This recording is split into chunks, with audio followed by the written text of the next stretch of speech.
departmental functions to have an balanced operating budget. But Right. I hear what you're saying. No, and just to follow up, I warned one or two of the select board members at the time of what would happen, and it is what happened. So I just have it in the back of my head saying, this isn't going to go straight up.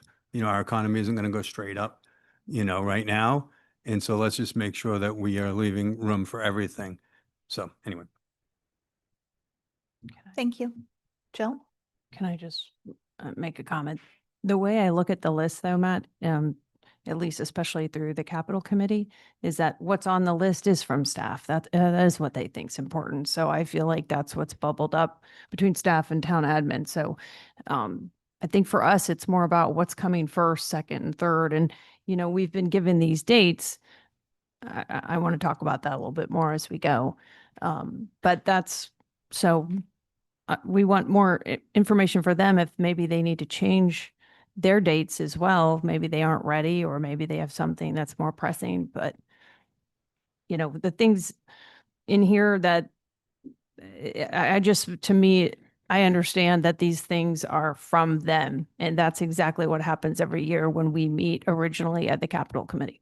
Because I've seen a lot of these things for a number of years. Thank you. Sorry, can I just note, Yeah. Mr. DaCosta has joined online, Okay, just great. FYI. So, well, we're not taking any votes. So, and is coming in person. He's just running behind. Rick's yours. Thanks. So I do think, Matt, it is implied that, as Jill mentioned, that these are the recommendations of staff, but those recommendations may be in there by staff at the direction of the board. So more to me, it's implied that somewhere either staff or the board has accepted these current projects into the SIP. And Rick, I think you need to get a little closer to the mic. Sorry.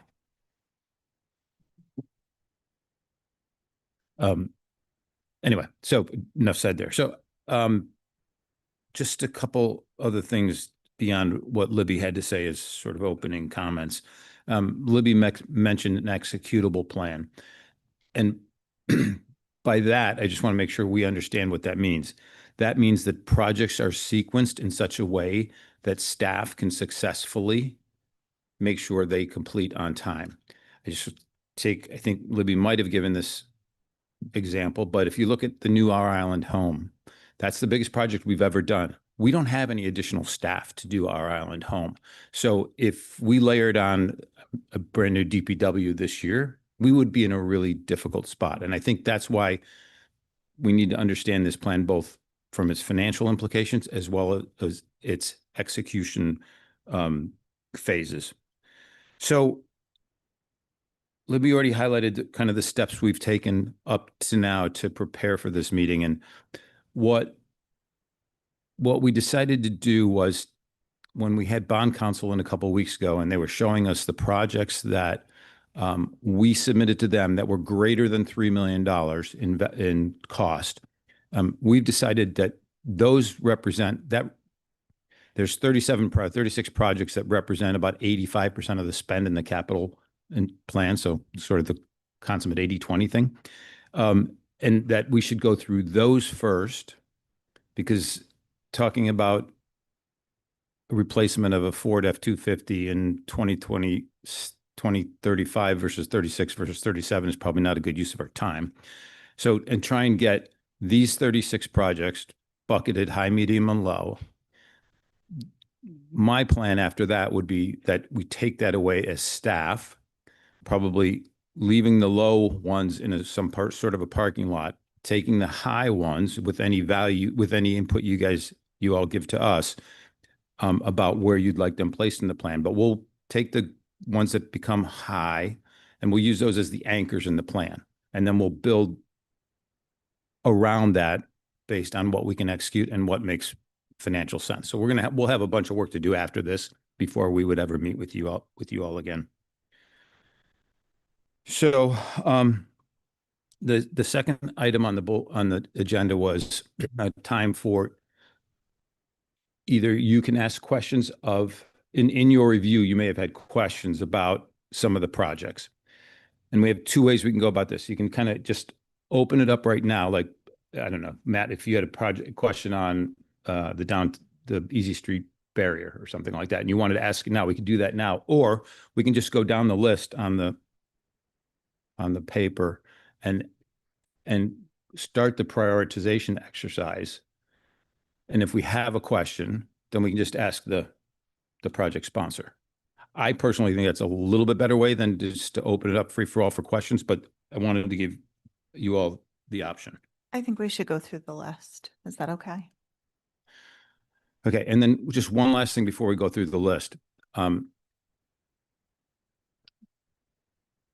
So we were trying to rate them all high, medium, and low, but some people have added other information, like need more information, which is obviously quite straightforward.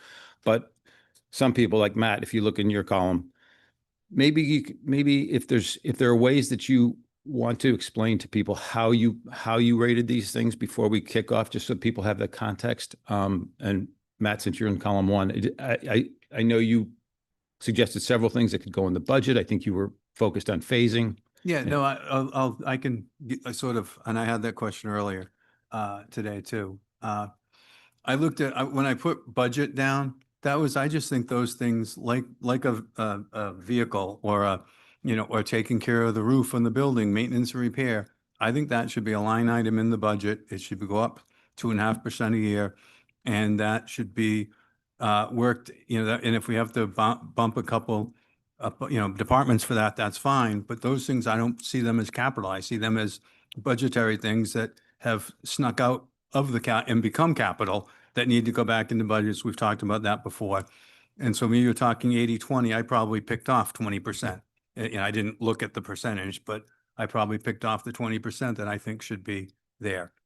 The other comment I had was phasing. I think we have to be careful with coastal resiliency, especially. The numbers are high, so it's easy to say that we shouldn't do it. We should push it out.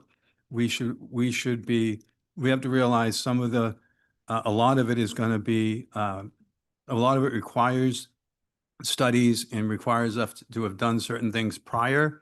We should make sure we're doing those things prior. We are way ahead of the rest of the state and should continue to stay ahead so that we are first in line when money's available. So if it says, we have $1 billion at coastal resiliency, we don't really have $1 billion. It's going to be less than that because it's going to be, we want to be able to get grants, et cetera. We also are going to be phasing some of these things. And so when I think of the phasing aspect, we're not going to we'll pick on Easy Street, like 6.5 feet this year or next year or anytime soon, but we may be preparing for when we do that. So we want to make sure that we are not doing these projects 2 and 3 times. I think if the foundation for a road or for a building, it, has to be based on a solid plan, and then we have to build it so we don't have to do it twice. So I think that when we get to those, I think those will probably need more work to understand how to, what the actual impact in the shorter term is going to be. And then my biggest comment that I wanted to make sure I already marked it down was the capacity of staff to get this work done. It's clear when I go through this that we are lacking the capacity to do this in a professional, meaningful manner, to have the public hearings that are required and to have someone following up on it and doing it. So part of what we should be discussing is how do we ensure that we have that in place so that we can do it. We're asking so much of, I know coastal resiliency a bit. We're asking that staff to do a ton of different things, and there's no way they're going to be able to do everything. And so if we want this to be done, I think we have to, make sure that we have figured that part of it out and put that into our thought process. Thank you. Did I hit everything that people? Oh, I don't know. I didn't push the hash marks. I think that was, are you talking like? Yeah. Yeah, I don't remember what my pound sign. Oh, those might have been, let me go to those. And on my comment on the traffic mark, I don't know if that's what the pound signs were, but my comment on traffic is it needs to be holistic. It needs to be with the planning department, aligned with the select board, et cetera. And it needs to We can't be just putting in roundabouts that just move the problem. You know, we need to do traffic modeling and understand what's going to happen before we spend 20 million on a roundabout that's just going to make 2 or 3 places worse. And so I think probably my hash marks are probably that we need to look at this holistically and have done the traffic modeling before we even decide to do this, you know? And so I think that's more where I was coming from that one. Okay. Anything else unclear? And I wrote some of this in the things I sent to Rick. Is there anybody else who just wants to talk about their approach to ranking before we go any further? That's what There was one that I put a question mark in, and that was the new school. But when we get there, I was hoping the school could give us enlighten us a whole lot more on that. Yeah. I see that they're online, but nobody's actually here. But hopefully they can describe it. And in terms of the kind of regular vehicles that aren't heavy equipment, like a new fire truck or an excavator or something, I ranked those low just because I think that those are the easiest things to like wait an extra year if we need, kind of the regular cars. But it's not that I really think that they're low, but we're not really going to get into the smaller items tonight anyway. Jill or Brooke? Yeah, I don't have a lot to say. When you see the word replacement, and I did this for the vehicles as well, is I think we need to just scrutinize what is an appropriate replacement schedule for equipment like that, and what's timely. And we want to use it as long as we can without overusing it, I think is where I'm at. And just timing is what I'm curious about in terms of replacement schedule. And then the connectors, I just didn't know a lot about them, but I kind of agree with Matt. Looking at traffic projects holistically is important. And with coastal resilience, I think too, we have projections of sea level rise, which dictate timelines. And I think of like Baxter Road, the trigger, right? Having triggers, data-driven triggers for when we take next steps in a project along the idea of phasing, but also not failing to do the prep work. So we run up against it's a crisis and we're still years away from being able to do it. So having invested in the preparation work and maybe preliminary design and to Matt's point about being able to apply for grants. So the construction timelines may not be accurate depending on what actually happens with the environment and sea level rise. Madam Chair, just a very quick comment on kind of what you were just referring to, and Matt did as well, about certain types of capital items that have been funded in the capital budget, which probably are really operating items. And those things could be replacement vehicles, computers, printers, those sorts of things. The issue at the moment is there is no room in the operating budget for that. So, but not today, but at some point as part of our reset discussion, we want to get at that and make a determination policy wise as to whether or not those things should go in the operating budget. And maybe they're funded through some sort of initial specific targeted operating override, or whatever was going to be devoted to capital in that one particular year goes to that instead in the operating budget, something like that. But we don't want to focus on that today. That there's going to be time for that at another time. Okay. So the last thing I just want to mention before we start, which is there are some capital projects that have been in the SIP in the past or have been suggested to be in the SIP, or they may be people's desires to get in the SIP starting from this point. So I'm thinking about things like the Intermodal Transportation Center, and what are we going to do about Maya Comet pond dredging, and what about the fire and police auxiliary building that has not passed at least twice, and whether or not those things aren't in the SIP. So I just wanted to say, like, if there are this is the time, just a reminder, as we're going through this, if things pop up in your mind, let us know, and we'll grab them and we'll make sure that they can get evaluated one way or the other. Through you. So why isn't the auxiliary building in there? It didn't pass twice, and it's just not in we just don't have it in the SIP. And to supplement what Rick is saying, we need some direction from the board on projects like that. If it didn't pass twice, are we supposed to put it back in annually and see where it falls out in the board's review process for capital projects? Or what is going to be the process for projects like that? So again, I don't know if we need to focus very specifically on things like that today, but at some point in this reset process, we should. That makes sense. I was just thinking if that for some reason became the top priority, if that's what you said, hey, we need that more than absolutely anything, I would assume that we as a board would make a concerted effort to push for it. Right. And I think sometimes what happens with the debt exclusions is they go in and I don't always see a big push, but kind of like, hey, it's in the warrant and we're going to let the voters decide. And so maybe that's something we can talk about later. We're reflecting on you see what I mean? There's kind of I think I see what you mean, but that is another reason why we think that this plan needs to be owned by the board. Because if there are debt exclusions or whatever projects are out there, the board needs to be behind them, not just the staff people, the board, in I totally agree. as much agreement as possible. Yeah, and especially now with the numbers getting as large as they are.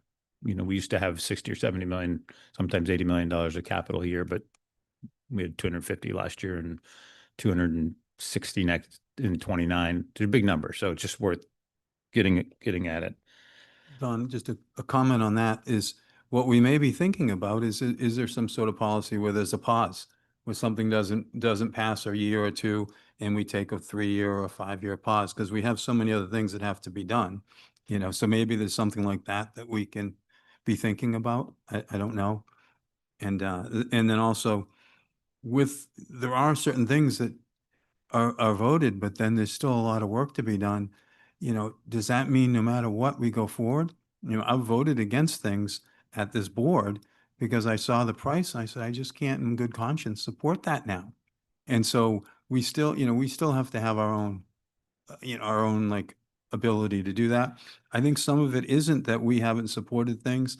It's that we haven't had enough public engagement to build the momentum. By the time, what I've done sort of some seminars on planning and how to build consensus.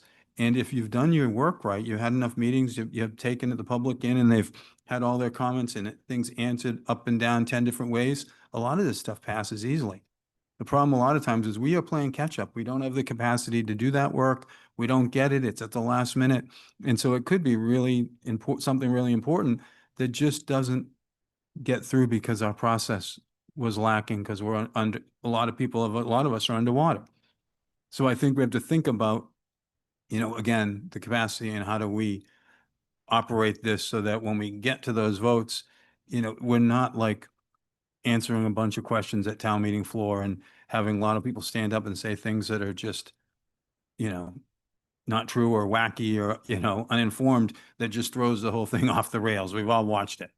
So I think that part of doing this is having a really strident process, in public outreach that gets us there. And we've done a lot better. The town island home passed because we did more of that.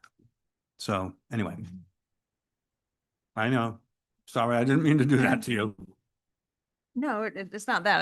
I didn't feel that way. But you've heard me say this before. I didn't feel that was really coming from a unified board, but there was good reason for the voters to look at it again. That was valid, and I respected that.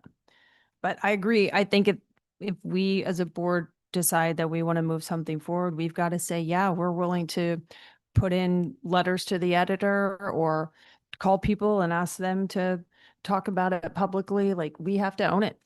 And I think in the past, it's just been, I don't know, it felt like there wasn't anybody owning any of them. so much. So I think this is great. Thank you, Rick, and thanks for putting it together. Okay, well, oh, sorry. Sorry, just one quick comment. I think that sometimes it may take something failing, unfortunately, to recognize the kind of outreach that needs to be tweaked. Like the Lorraine barracks, I think that we could have been able to do a better job to explain that at town meeting, that it was kind of the last phase of an ongoing project that really needs to be done. So I'll turn it over to you, Rick. Thanks. All right, so you can see on the screen, everybody's ranked what those projects that they wanted to rank. I did something quite simple, just so we had something to help our eye. So I gave each high 2 points. I gave each medium 1 point, and each low I gave 0. Doesn't matter. I could scale that differently if you'd like, but so what happens there? So I just take the first one. Matt rated it high, that's 2 points. Brooke rated it low, that's 0. Medium is 1 point, so that's 3 points.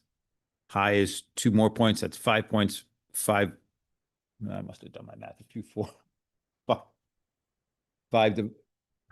Oh, that's wrong. That's interesting. Well, I'll come back to it. Anyways, that's what I did. It's 2 for high. It should be 2.5. It should be 2. I know. What the heck did I do wrong? Anyway, it's not a good start. But it's rated high. So I don't know exactly how you want to do this. Would you like to discuss each one and sort of figure out why it's high for some and low for others, or otherwise say like keep or remove?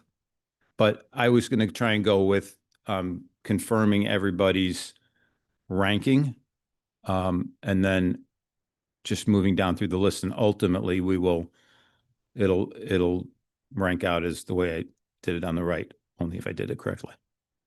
The DPW facility should be, what's that, 2, 4, 6, 7. Divided by 7, 5. 8 divided by 2, 4, 6, 8, 9 divided by 5. That should be close to No, close to 2. yeah, 1.8, right? Yeah. And so take municipal facilities, high. So it's 8 divided by 4. It's 2. I don't know what I did wrong with the first one, but apologies for that. Now you're going to go look for other mistakes, aren't you, Matt? Okay, so, all right. Yeah, John will be right back. Okay. We should continue. Okay, so is there any discussion about Baxter Road alternative access, or any questions for Vince, who's here, or is everybody comfortable with their rankings? And if everyone's comfortable for their rankings and we go down this whole list, you're going to end up with that composite on the right, and I'm going to argue for taking the top third and calling them high, and the middle third calling them medium, taking the bottom third and calling them low in the first cut, so that we can try and progress this to a place where we can build a plan. Sorry, this is quite the workshop. I'll just explain my low, and that is that I feel like we've been presented with some other things to think about in terms of Baxter Road, and so I want to think about those things while we're in the context of the challenges out there. So I guess maybe it's a slow rather than a low. Okay. So Matt, the math is right there. It's 2 for the high, 1, and then 2 for the high. That's 5 divided by, oh yeah, never mind. It's not right. 2, 4, 5. All right, let's move on. But okay, so we end up with, everybody's happy with the way they've ranked I it, think and Brooke is expected. Baxter Road just is a good example of, this is one of those, if the work is being paid for by a grant or paid for by the neighbors in some manner, maybe it's higher on our list. We've been working on it for 20 years. It could be phased. There may be things that we want, there may be some more work. There may be things that we want to do now that start us in the right direction, but doesn't cost us the full 24 million. There's been money over the years put aside. I think it was 10 million and 4 million for, Comet has some money aside and we put money aside that's been used somewhat for it. So there is some funds that may be able to get us some of the first couple steps. And so that's an example of, analysis by Vince and Crack might raise us to do some things there that buy us 5 or 10 or 15 years. So that's kind of why I have it high and the sign for it. Okay, well, with the corrected composite ranking there, it will rank as, if we move on from here, as below the midpoint. So the median in here is about 1.3, as is the average, actually. So I think I don't want to take these numbers and cut off. I think these numbers then should spawn further conversation about the more complex Right. ones, I think is what I'm after. Yeah. I would hope that the numbers that the higher the numbers, the higher numbers form the basis for the SIP, or so we can start with, okay, we need $100 million here for this project, and we need 60 million for this project, and not 80 for this one. And we get those properly sequenced, and then the rest of it falls into place more easily because we've dealt with the ones that are most impactful to the tax base. All right, municipal facilities improvements. Now, I just wanted to talk about this one real briefly. That's that 10 point. This is for maintaining our buildings.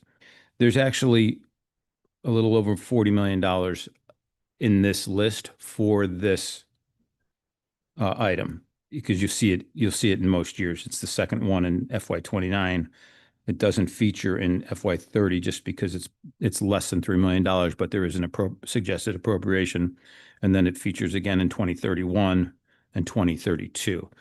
So it's about $40 million in total in the SIP. You've all rated them all the same throughout each time. So I believe.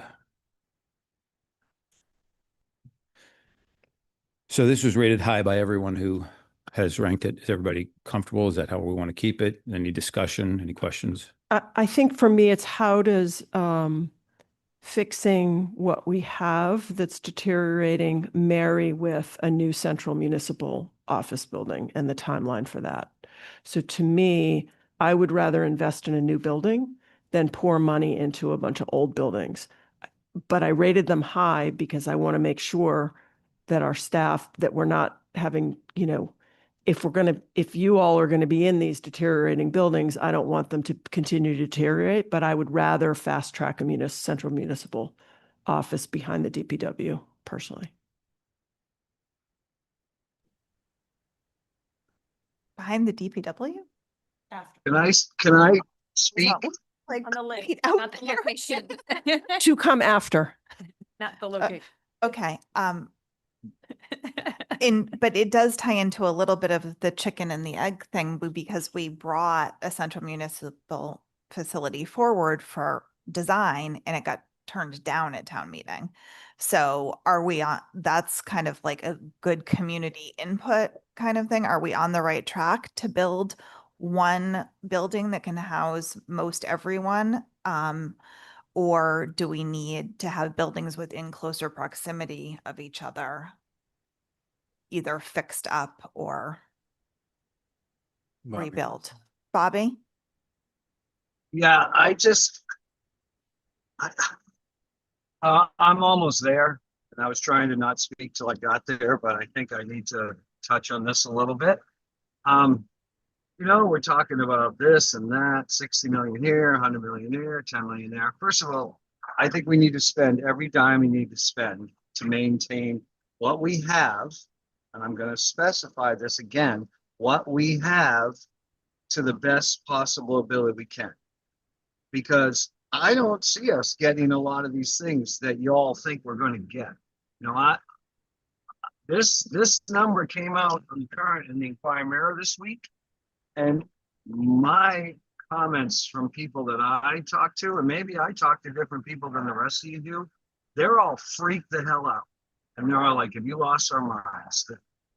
And just because we endorse it, I don't care if we endorse it 5-0 and administration endorses it. It doesn't mean it's going to just get rubber stamped at town meeting. So if we go in and say we don't want 10 million, or we don't rank it high because we want a new municipal building in 5 years, that's crazy. We need to maintain every building we have to the best possible ability we can. If we have to spend $10 million to do it, to me, that's the most high priority we should have. So that we don't go to town meeting and we say, oh, we need a new building because the building we have is falling apart. And the voters look at us and say, well, you didn't take care of it, so why should we give you a new one? So I'm almost there. That's all I'm going to say for now. I'll be in the building in 5 minutes.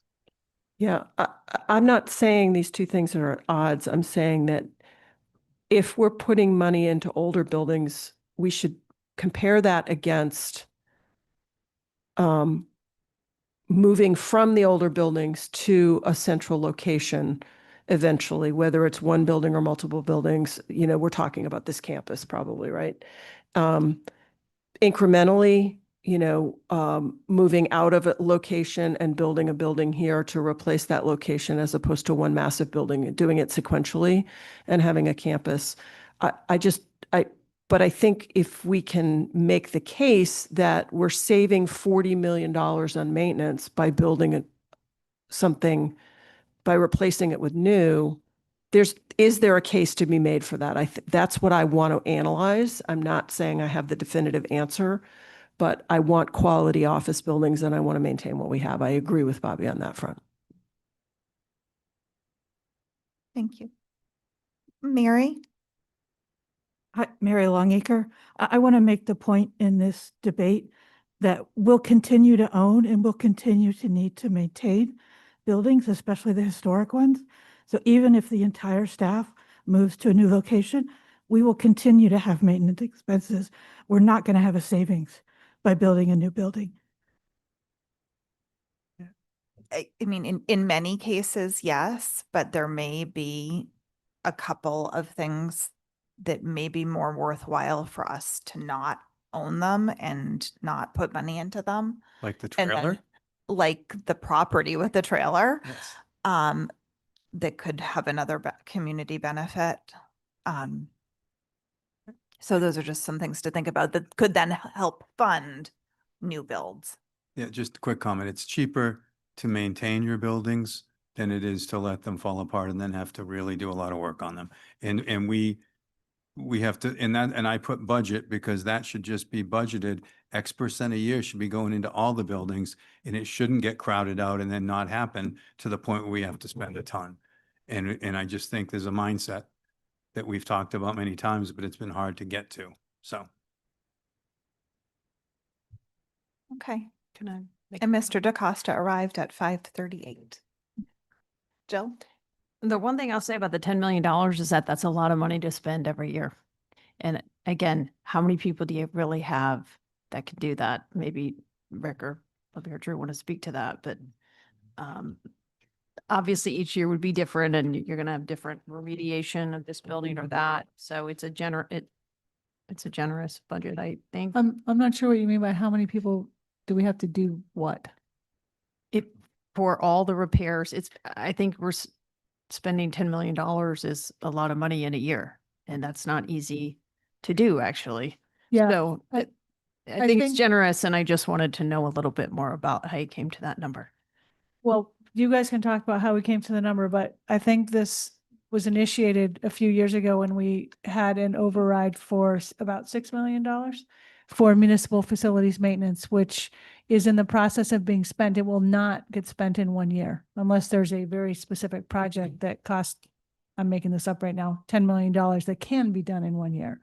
The idea behind that particular override was to use it as we went to get a handle on the municipal facilities and fix the higher priority things that need to be fixed, and then seek additional funds as we go. That has been the plan to date. So on that, that's why the $10 million a year seems like a lot to me when he had every year but 1 year. So I think probably need to work on that one to figure it out and get drill down a little bit more. Yeah, And hi. maybe you do need $2 million a year for some of the basic stuff. Thanks, Drew. Sorry. Drew Patton, Director of Public Works. So this funding, going back to the original 6.5, supplemental funding that we've already appropriated, and then these iterations, they are very rough estimates. It does cover a lot. To date, we've used this funding to fix up things as small as the shed in the upper jetties parking lot. We're doing the bathroom renovations this fall and winter, which is huge. We did the exterior improvements to 16 Broad and 20 South Water Street. We, in conjunction with grant funding, did the visitor services exterior improvements and windows.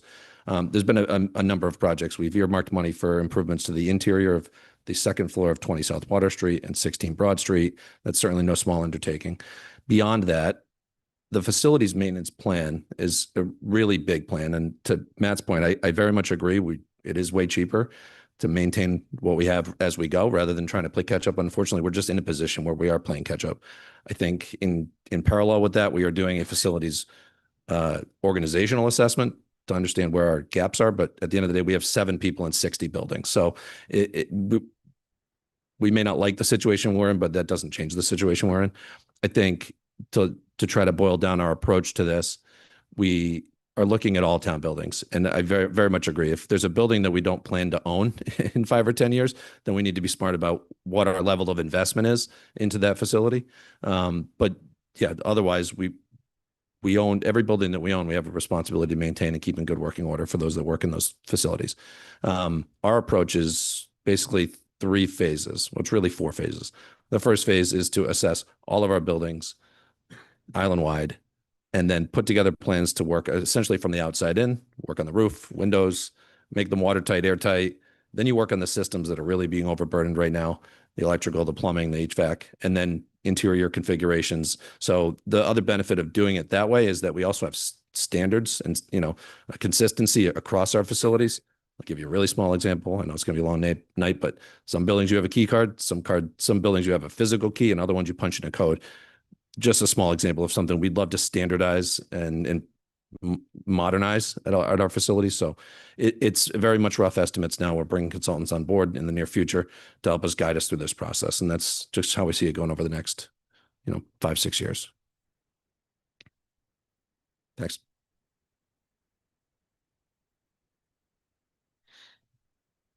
Okay, well, I'm going to suggest I that guess- everybody. Oh, I'm sorry.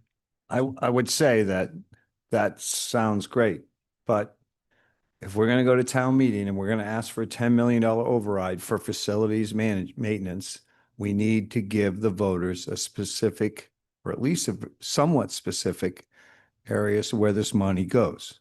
Because if you stand up at town meeting and say, well, one of the things we want to do is some people have to use a key and some people want to use a key card, they're not going to like that, Drew. Some people have a key and some people have a key card. And that to me is not a high priority. That's a low priority. Now, if a window's leaking and the heat system doesn't work and the air conditioner doesn't work, that's a high priority to me. So that's what we need to focus on. I mean, this list, if we approved everything that's on the fiscal year 2028, we're asking for $160 million. Now, I don't know if any of that is operational money, but I would assume that most of it is overrides. We just asked for $200 million last year. Just because we got it, which I'm still shocked we got, doesn't mean we're going to get it this year. So we really need to go down this list and really prioritize what we're going to ask for. I rated this as a high priority. I think this is important, but I want to make sure when we go to town meeting that we have all our ducks in a row and we can explain to the voters why we need this money. So just saying, oh, we need to do this and we need to do that isn't doing it. We need to be more specific as to exactly what's going on. Like Broad Street, the building down there needs a lot of work. The old fire station needs a lot of work. This building needs work. 4 fairgrounds. We need to explain to people what we're doing to make them feel good about where their tax dollars are going. I don't think we're arguing with you about that. We agree.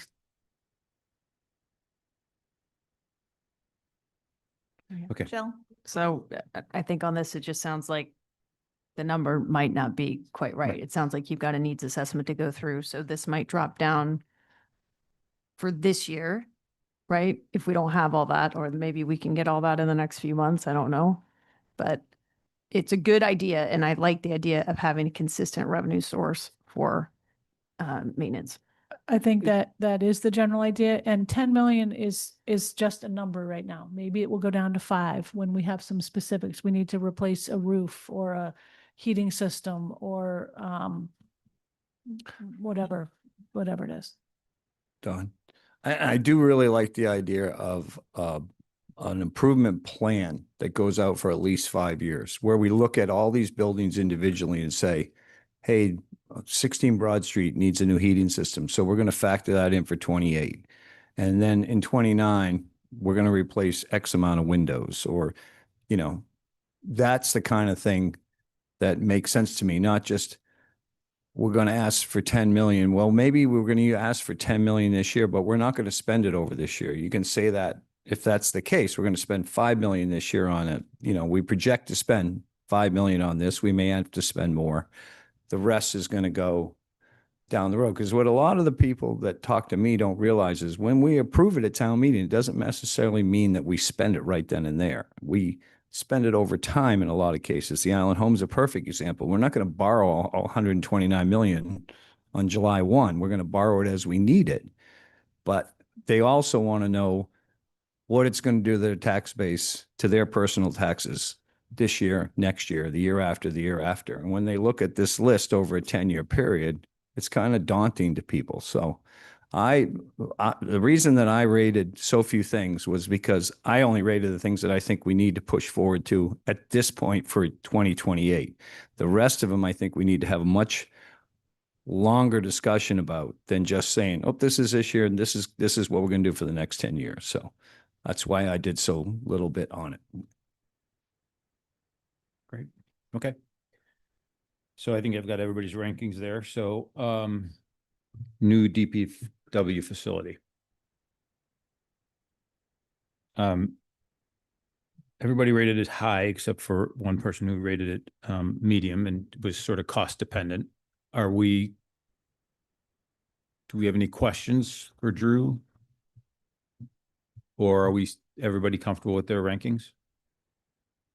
Yeah, okay, great.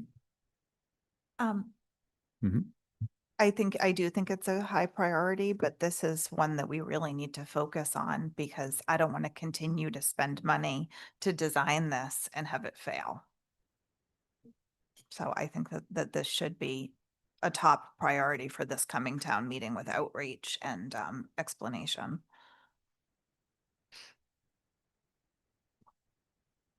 Thanks. I think I mentioned the last board meeting. We're targeting September 30th for an update to the board and the public. Again, 3 of you board members were on a work group, and we've made some really substantial changes to the building and the site that I think will make it a lot more palatable without sacrificing, you know, the reason for really doing it. I've always looked at this as kind of when you're on an airplane and they say put your oxygen mask on first. You know, we have dozens of projects in this capital plan, and this is something that's been in the works for 10 years, and I don't disagree. It's tough to prioritize these things, especially when a project like that carries such a high dollar value. But the longer we wait, the more expensive it's going to get. And I think we're as close as we're ever going to be to getting community-wide support. So, you know, public outreach will be really critical, and I'm really excited to see this forward over the next 6-8 months. Thanks. Move on. Great. Employee housing. So this is phase 2 of the Waite Drive. That was phase 1 was approved for $7 million at the 2026 ATM. Everybody's got several highs and a low, and maybe worth discussion. And Bobby, I don't know if you have any. I didn't rate it because I just wanted to see the first phase built before we just start doing the next one. But that's just me. Yeah, no, I think we'll let Christy speak, but I think we took the approach of doing it in 2 phases because 2 town meetings ago, people didn't seem to think we knew what we were doing. So they suggested we split it up. And then, so we split it up. And the one thing I do want to say about this one though is just remember what we approved and what we're building is the infrastructure for the entire site, the parking lot for the entire site, the fencing for the entire site. So it may look a little odd if for some reason we decided not to complete the project, but That's why I rated it high, because I feel like we should be completing what we're starting. And I said that about like the Loran Barracks isn't complete and that needs to be finished. And Loran Barracks didn't pass. And Mhm. if we come to town meeting next year and we haven't had a substantial amount of construction done on this project and we're asking for another, what is it, 10 million? I think that I don't feel comfortable with asking the voters. So I just don't know if they're going to want to vote for it when they're looking at it going, we gave you 10 million last year and you haven't. Now, if the roads are all in and the parking lots are all in and the first phases are under construction and Christie, you stand up and go, we're going to build X amount of buildings and it's going to be less per square foot per bedroom than what it is for the last one, which it should be because we don't have to build all that infrastructure.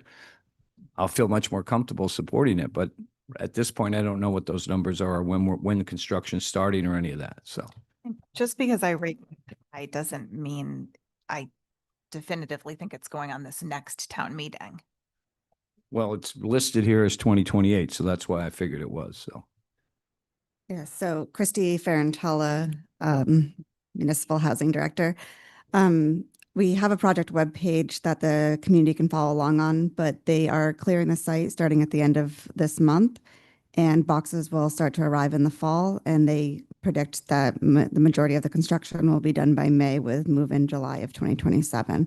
So our plan was to keep the process moving forward, have it at town meeting next year so that we could keep the momentum going and finish the project. As Rick mentioned, it's a lot of the site work, the full parking lot fencing, all of that.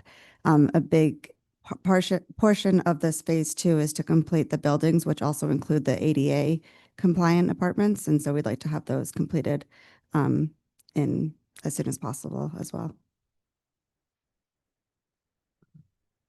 Can we, Jill? the seasonal dorm improvements? Is there any way that we could just put that in Article 10 and pay for it with free cash? sorry, which one? The Loran.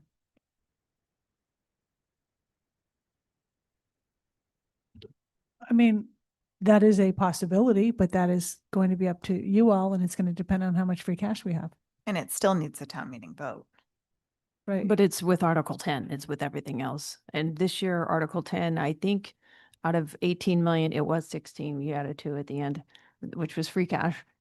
I think was 8 of that free cash that got paid for in Article 10. I can't remember if it's 8 or 10. It was kind of a high number and I was pleased about Article 10, to be honest. And I just wondered, like, I look at all these things, again, Article 10, debt exclusion. So I look at them, if it's low enough, if it's under $10 million, can we identify that for free cash or for a portion of it to be free cash? I don't think we have the answer to that right now. We're going to have to see what free cash, what other projects there are and weigh all of it in a organized manner when we have all the information. Yeah, I'm just saying for this particular one, we all know that we really need to do it. It wasn't supported. If we don't want it to fail, we want it to move forward. This seems like a good option. I'm sorry. So are we moving on to that project? Are we concluded with the employee housing Wait Drive phase 2? Everybody's rankings stay the same there or? I guess when will we decide what we're going to send forward to town meeting and when will we decide what we're not sending forward to town meeting? January. January. So I would feel more comfortable making a final decision on Wait Drive in January. If construction proceeds as quickly as Christy says it's going to, then I'll feel a lot more better about it. But right now, so I think, it's not a high priority for me right now. It's one of those things where I think it might be able to wait a year. Because the things that are a high priority on here for me, like the DPW and like the municipal building repairs, I'm trying in my head, I have a number of like and this is a huge number even in my head, $100 million in overrides, which I can't believe I'm saying that out loud, but I don't want to exceed that number. And we're already at 70 with those two. So, and there's a whole bunch of other stuff on here. So you're right, there's $160 million in FY '28, but I think that's the whole point here. So like, if we all think that municipal facilities improvement is the most important thing, it doesn't really matter that it's in '28 at this point in time. Right now, I'm trying to figure out what's important to you. And then, because this is all going to have to be sequenced, because like, even though municipal facilities is really important, if the Loran dorm is very important as well, because we need to make sure that it's neat and tidy, Correct. then we will probably have to sequence Loran before. Which- But before that, I kind of need to know, or staff kind of needs to know, what's important to you. So for me, in this, so I'm clear, if it comes, push comes to shove, I would rather, the priority would be maintaining our buildings and the dorms over the weight drive. That would, those Okay. two are more important at this point going forward than the housing.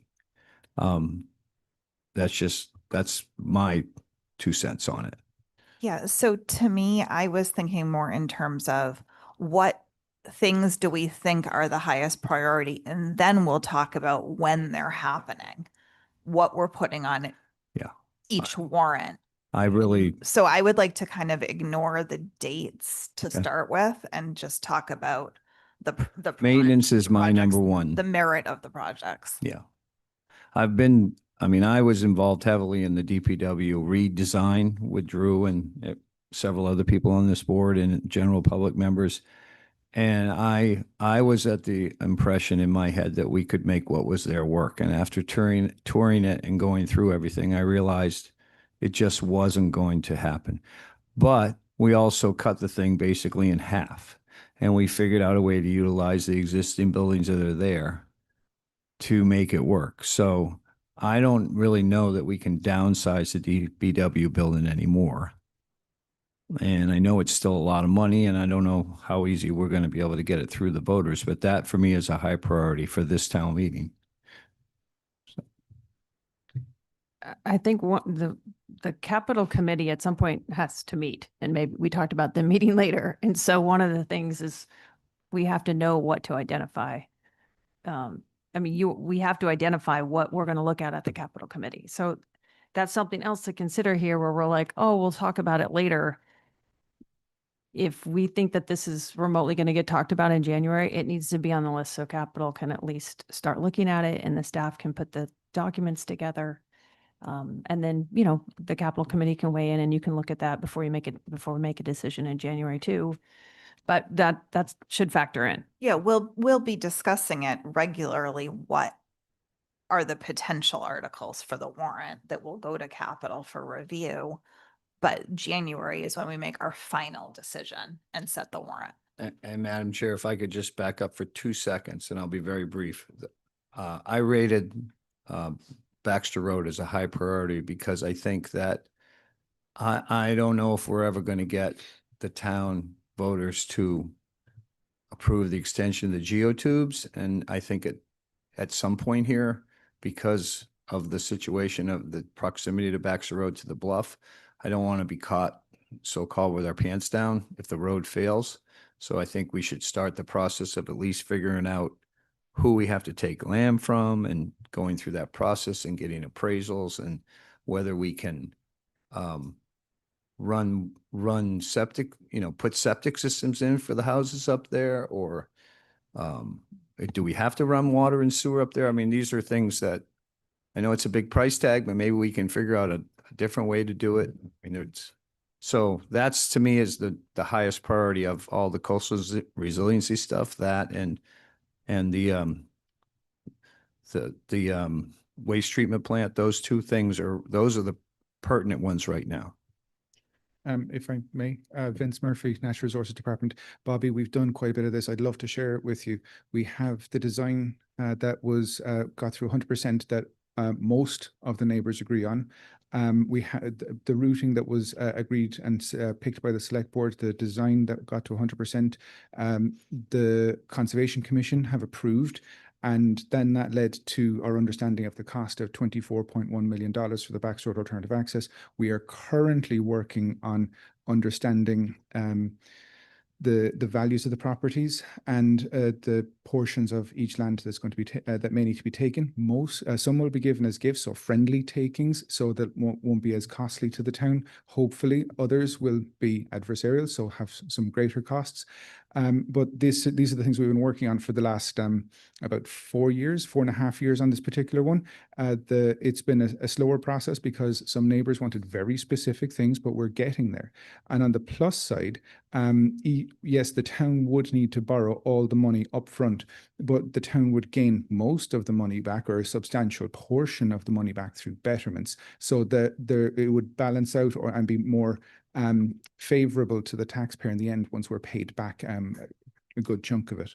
So I hope that helps. It did. And I know this, we started working on this when I was on the board with you 10+ years ago. Yeah, a So long time ago.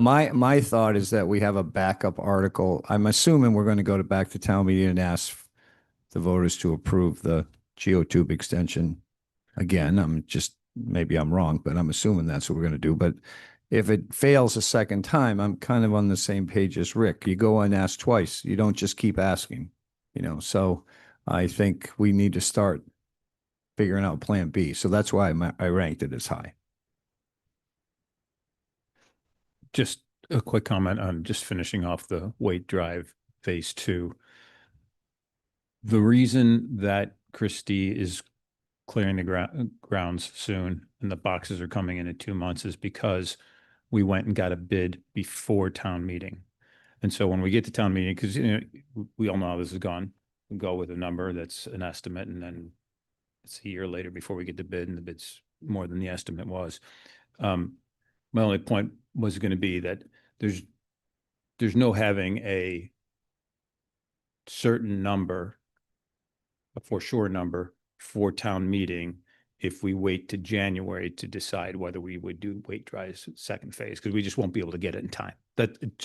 It's tangential, but it's worth remembering. We've kind of taken a different approach of trying to get bids by the time we get to town meeting, so we actually can both execute and make sure we have enough money. But we can keep moving. So, did we confirm the dorm, the Loran dorm, $5.4 million? There's a couple rankings missing. I'm going to change mine to a high. Okay. So glad this meeting is recorded. Oh, mine looks like it's missing, but it should have been a high. Okay. Which one is this? The Loran. Oh, put me on there for a high too. Okay. Thank you. Okay. I'm all about maintenance. Everybody's got it as high, so that will be an anchor project, I think. Okay, new senior center is the next one. Everybody ranked it low with the exception of Dawn, who ranked it as medium. I ranked it as medium because I don't think it falls into the high, but it is a progression of the plan for the island home. But what I envision, the old island home site, what I envision is that this will be a partnership where funds are raised by the senior center themselves to build it. Where do I start? You want to go for you girls, ladies first. I'm just going to say that we need, when we're investing tens of millions of dollars, we need facilities that are flexible and multi-use and serve the community more broadly. And my understanding of the senior center is that the narrative has been this is a senior center and only a senior center, and no other activities are going to happen there. And I think that's a mistake. And I think we should have that conversation around there is a recreation assessment happening. And I think the senior center has to be put in the context of facilities for public use for activities overall. And I would hope that there might be more of a willingness to share than I've heard come out of the process so far. I mean, what we've talked about in an ongoing way was that the seniors definitely need something that is dedicated to them because they could very easily be overshadowed by use of all other ages. However, we have talked about designing something that has meeting space and function space, as well as partnering with the land bank for outdoor improvements around that site. So there would be greater community use, but there would be a general daytime activity focus dedicated to people, whether it's over 60 or over 55. Mary? Mary Longacre, for clarification, as someone who is newly familiar with the senior center, it is primarily for people over 60, but the current Saltmarsh Center does serve other segments of the population with a variety of activities that are either open to the public or through meeting space rental. So I don't see any reason why that wouldn't continue in that vein, but it is marketed, if you will, as a senior facility, primarily for seniors. But the reality is it is currently not 100% only used by people over 60. It does have other benefits to the community and for people who would be outside its clientele. I think with the recreation needs assessment that's going to take place this fall, that's going to inform a lot of what we need to know, because I think there could be some overlap with the senior center. And maybe we ought to look at this again when we see where that overlap is. Maybe there's not, but there is a discussion to be had about what to use, about how to use that building. And I agree with Brooke about that. I think that people might need to come together. And maybe it's not for every single activity, but there are going to be some activities where there'll definitely be overlap, and we should look to have shared use of the property. I mean, that's why I would argue that this isn't a low priority, because we are building a new our island home. We are not just going to leave that site sitting there. So we do need to prioritize figuring it out. Bobby? Well, I'm, first of all, I want to state that I'm 67, so I qualify as a senior, and I have a completely different view on this building. We are now in the process of renting office space from town municipal services. This is a town building, and if we don't have a new municipal building built and we don't have space to put our town employees, why not use it in the interim as office space until we figure it out? We're building a brand new island home. We have a Saltmarsh Center already that they just put an addition on. We can't have everything that everyone wants. That's just the reality of it. And if you go into the health department right now and you walk in there and you see the amount of space that's in there and the amount of people that are working in there, we could utilize this space for 2 or 3 or 4 or 5 years for interim office space until we figure out what we're doing. So this is why this is a low priority for me. I don't want everyone thinking, oh, we're going to design this senior center here and we're going to turn it into a place where everybody can go play bingo, and that you can send the hate mail to me now. I don't care. But this is a municipal building, and if we need to use it for municipal office space in the interim until we figure everything out, so be it. I already said the exact same thing to Libby, because I know none of this happens overnight. But I think we should identify a long-term plan.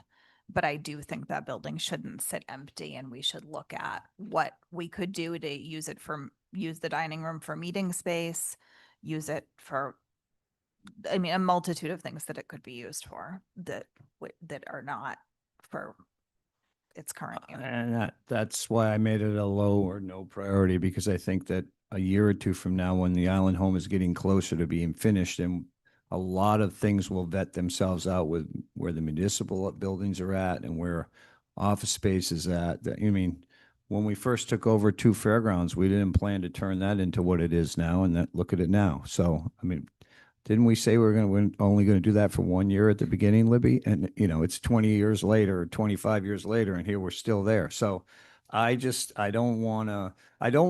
my concern is we start planning a senior center there and people assume it's going to be a senior center. And I don't want people to get their false hopes up that this is going to turn into a senior center the day after the island home opens. So I don't want to leave anything left not left on the table. I like to have all our options open. the addition on Salt Marsh is amazing. It reminds me of how we used to be able to do things here on the island, where, where we used to be able to, sort of add an addition and make the building better for another 10 years and it not cost $5 million to do it. And so I think that they've made a great step toward, they made a great step toward using that building for a bit longer. And I agree with Bobby, that buys us some time. And we should see where it is. I would, I would not want to see it on 28. I would like to try to get that number down. But that doesn't mean there won't be work going on in the background and trying to decide what to do. But anyway. Yeah.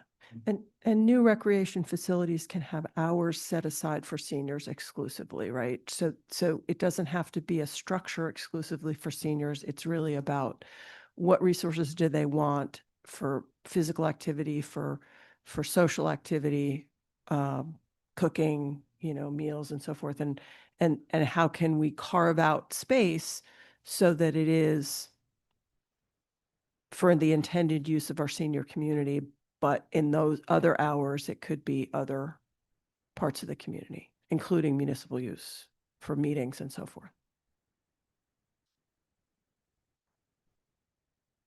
And pickleball for Bobby. Indoors. I just, I think all that's great. I just think we need to spend $5 million on a plan. So that one's. So are we saying no that for we me, don't not even want a- this identified as that now? For me, it's a no. It's not even a low. So Yeah. I'm the same, but do we want to have this line item say existing OIH building improvement plan or call it something else? And then that captures a lot of different things. It's not really taking anything away from the senior center renovation. It's just saying it might include other things like municipal facilities and recreation. I just think we take it off the table for now and maybe come back in a year and talk about it as a different plan or a hybrid plan or something. But we have a lot on this plate, and that's not something that has to happen. So Bob, can I just ask, are you advocating for taking it off the plan altogether or putting it out 5 years and letting it roll in? Because Put it out 3 years. Put it out 3 years because I think by then we should, or even what do we think it's going to take to build the Or Allen we Home? need to jump to designing something, and Yeah. I'm not sure that we should the Allen Home- necessarily be paying for Allen it. Home going to take 2 years? What do you think to build? Or 3? Do we have an idea? January of 29, we should be moving in. Yeah, so put it on maybe as to talk about it again in 29. So when we're closer to getting out of there. Campbell, did you want to make a comment? I just, 2 quick comments. Thanks for the time, Campbell Sutton. One, it sounds like you're actually talking about a new community center versus a senior center when you add all these things in. So that might help change the way you think about it. And for the Loran Barracks, to Miss B's concept, with using some, trying to, because that did fail fairly well, to utilize, as she said, maybe some free cash, maybe some of that municipal facilities improvement to try and get that borrowing number down. Thank you. Tiny point, it did pass at the election.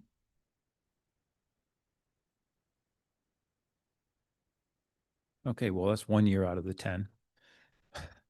So, moving on to FY 29, the downtown neighborhood flood barrier.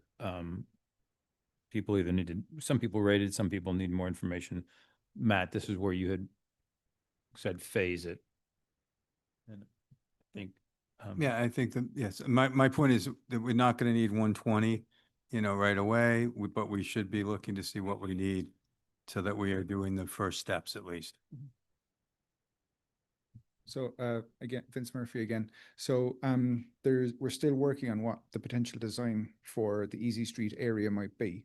And there's 3 different designs that are on the table. The most expensive of the 3 is 105 million. We need to actually select which one first, but we need to start contemplating what that might cost. Even if the third option is left too long, that could end up in the 105 million type budget bracket as well.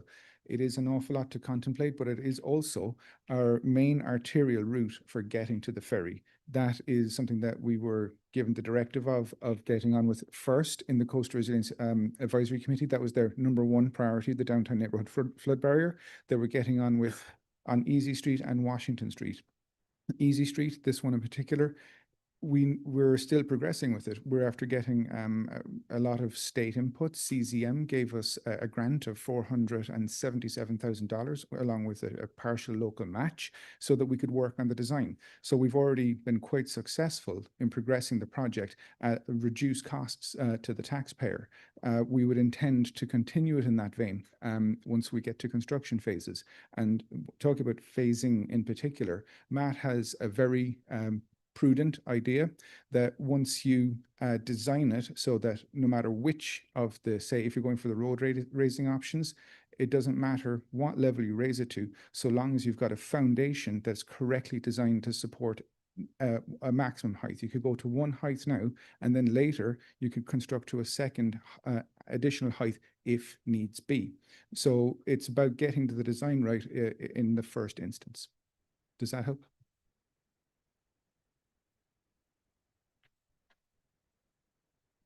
Do you? So Matt or Vince, whoever wants to answer this question, where are we with this project? Like right now, this year, for town meeting next Yes. year and the year after? We've started the phase 2 design with the state, with CZM. That is to get us to, if I remember rightly, to a 30% design. So that should be ready hopefully by next spring. And you have money for that? Yes. And you need more money to get ready for the phase 2? Oh, no, we're doing the phase 2 design right now. The phase 1 design was the concept design to see what was acceptable to the public. At the end of that, we were meant to have selected one of the 3 designs. It proved too controversial, so we didn't select one. There wasn't one that was acceptable to the public. So that's now the job of phase 2 and getting it to 30% design. But how much money do you need to get to 100% design? We want to find out, well, with 30% design, you end up finding out what's practical, what's acceptable to the public, what the basic design will look like, and the cost. Then we'll have all the information you're seeking the answers for. Matt? Right. Yeah. My point is, I think we need to continue on the especially the public aspect of it. I think that it was overwhelming. The pictures that we saw, you would be, we'd be raising the road, but they had you'd be looking at the hubcaps when you walked along the street. It just didn't make sense to me. But it's an iterative process. There's still work that needs to be done. And, and my whole thing is make sure that we do the foundation, do it once. And then you have to be able to tell the property owners in that area that this is how this is what's going to happen here over time. We don't know if it's going to be, 3 years or 10 years, but this, at some point when you make your choices, here's the height that we're going to. We have to be able to have that. We're not ready yet to do that. And so I think what we saw was something that really just didn't compute to anybody really. And so it computed to the consultants, but a lot of us were like, well, that doesn't make sense. It has to be better. So I think we need to keep working to figure out what is the right way to sequence this. I couldn't agree more. Yeah. So And then we're not there yet, but if we Yeah. put it as a low and then don't put some priority for staff, and again, I don't think it's 24 million. I don't know what it is, but the minimum we can to get the public engaged and to keep the staff on it, we need to do. And I don't know what that is.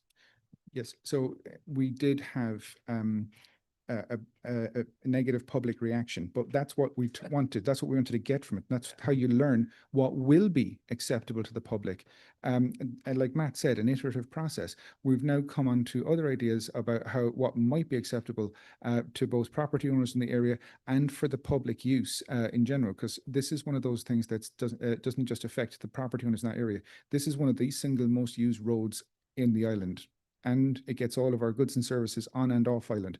And if that closes, we're in trouble. One of our colleagues, Chuck Larson, did a study as to how many times per year this has flooded over the decades. And in the 80s, it used to flood in the order of 10 times per year. At the moment, it's flooding in the order of 70 to 80 times per year. And you can project that forward, and high tide will just be on the road regularly, as in once or twice a day in the future. Question. How do we phase raising the road 8 feet in one section and not another? Just, I'm not an Can I engineer. clarify 8 feet before we go too far? Because this is always a problem. If the chair doesn't mind. So it's not 8 feet from current existing, it's 8 feet NAVD 88. The current road level is around 4.5 feet for the current surface at its lowest point. So you'd be thinking going up from that to 8. It's still high. Well, It is, and the that's- first phase might be blocking it in a couple areas so it isn't, so it's flooding less. And then when you get to another point, then you are going to have to raise the roads and the buildings. So you have to figure out how you're going to do that. And I think the biggest thing is for the people that own there, and we used to own there, is for them to understand what's going to happen. You know, for that, like we built our building so that the water could come into it. We tried to block it out, but we built it so it was being fed from above. A lot of them haven't been built like that. As they get flooded, they change to that. But they also all need to know, they don't want it, like one of the designs had the sidewalks going right into their buildings. Like we would raise the road and then the water would run right into their buildings. That's crazy. We need to let them have, you know, plenty of leeway, plenty of time to raise their buildings as they are going to do it. And then so it all matches. And I think it's almost more what we need is a sort of a vision and a design that people bought into, that and a understanding of how you're going to get there for that area. So, and I'm not sold that the only place that, I think a lot of this, there's going to be interesting conversations when the steamship starts talking about what they're going to do and where they're going to do it and how they're going to do it, because I think that's going to impact whether they have 1 or 2 locations. How are they going to run their operation while they're making changes down there? They may take their, power of eminent domain and go elsewhere to try to build elsewhere to do then the work there. There's other things that we don't control that are going to happen that I think will impact down there as well. So It would just help me if we could see of the 105 million here, a breakdown Mhm. of what you need every year going forward for that. I mean, I don't feel like we're going to put this on as a debt exclusion to say it's 105 million and we'll just borrow it as we need. I think we're going to need more specifics building into it. And I think that would help you if you want to sell that to the public. I have reservations about it, but these bite-sized pieces on a project like this, which is really hard for people to comprehend, myself included, Mhm. that is probably a better way to go here. But So we have the phase 1 report that shows the 3 alternatives and it breaks down the costs for those. That's what we have right now. It doesn't break it down by year. It breaks it down by project necessity. I think we're looking for guidance on what you want by the year. That's what I'm saying. So yes, and if we did the most extreme versions of these, it would be the 105 million that, and we would hope to get a substantial amount of that potentially as grants, but we have to work through that as well, and we may not, and that is the risk here. And we still have the need and still have to answer it locally. That is a problem, I must admit, and it's something that we're struggling with internally ourselves because these are terrifying numbers. So I know we're talking about these in terms of priorities rather than timelines, but it seems to me fiscal 29 is not where we're going to put $105 million because we're already delayed. I mean, the timeline's already delayed because we didn't make the choice because the community wasn't ready. So it feels like this is not, 105 million is not going to be fiscal 29 anyway, regardless. It's really, what do you need to, as Matt and I have been saying, to keep moving forward so that as the crisis approaches, we're set up to do it and make the case to the voters that it's necessary. I think it's really hard for the community to understand why this is necessary right now, or in the timeline that we have on here. So I can work with our firm to try and project out how the rest of the project is going to go and when we might start the construction phases after we get all permits as well. So we're working towards that. It would be reasonable to expect that if we were given the tools necessary, we could have this ready in 2 or 3 years. So there is a risk that this could come along quite quickly. Now, there's also, I must note, similar to other large-scale projects around the island, we do hit snags along the way. But it is reasonable to expect that we could be ready for this sooner rather than later if needs be. But I can work on getting what's needed in a more practical way. yeah, Thank you. This is a no starter for me. This is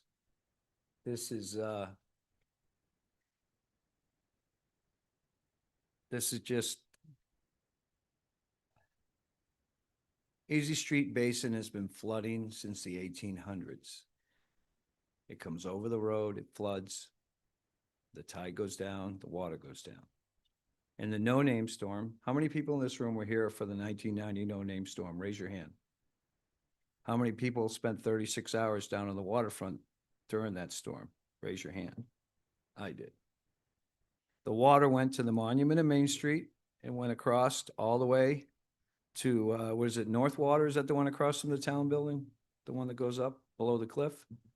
Straight across, below the cliff, all the way down Hulbert Avenue, everything Brand Point. The other way it went to Union Street, all the way up to the duck pond, all underwater. That was a 100-year storm.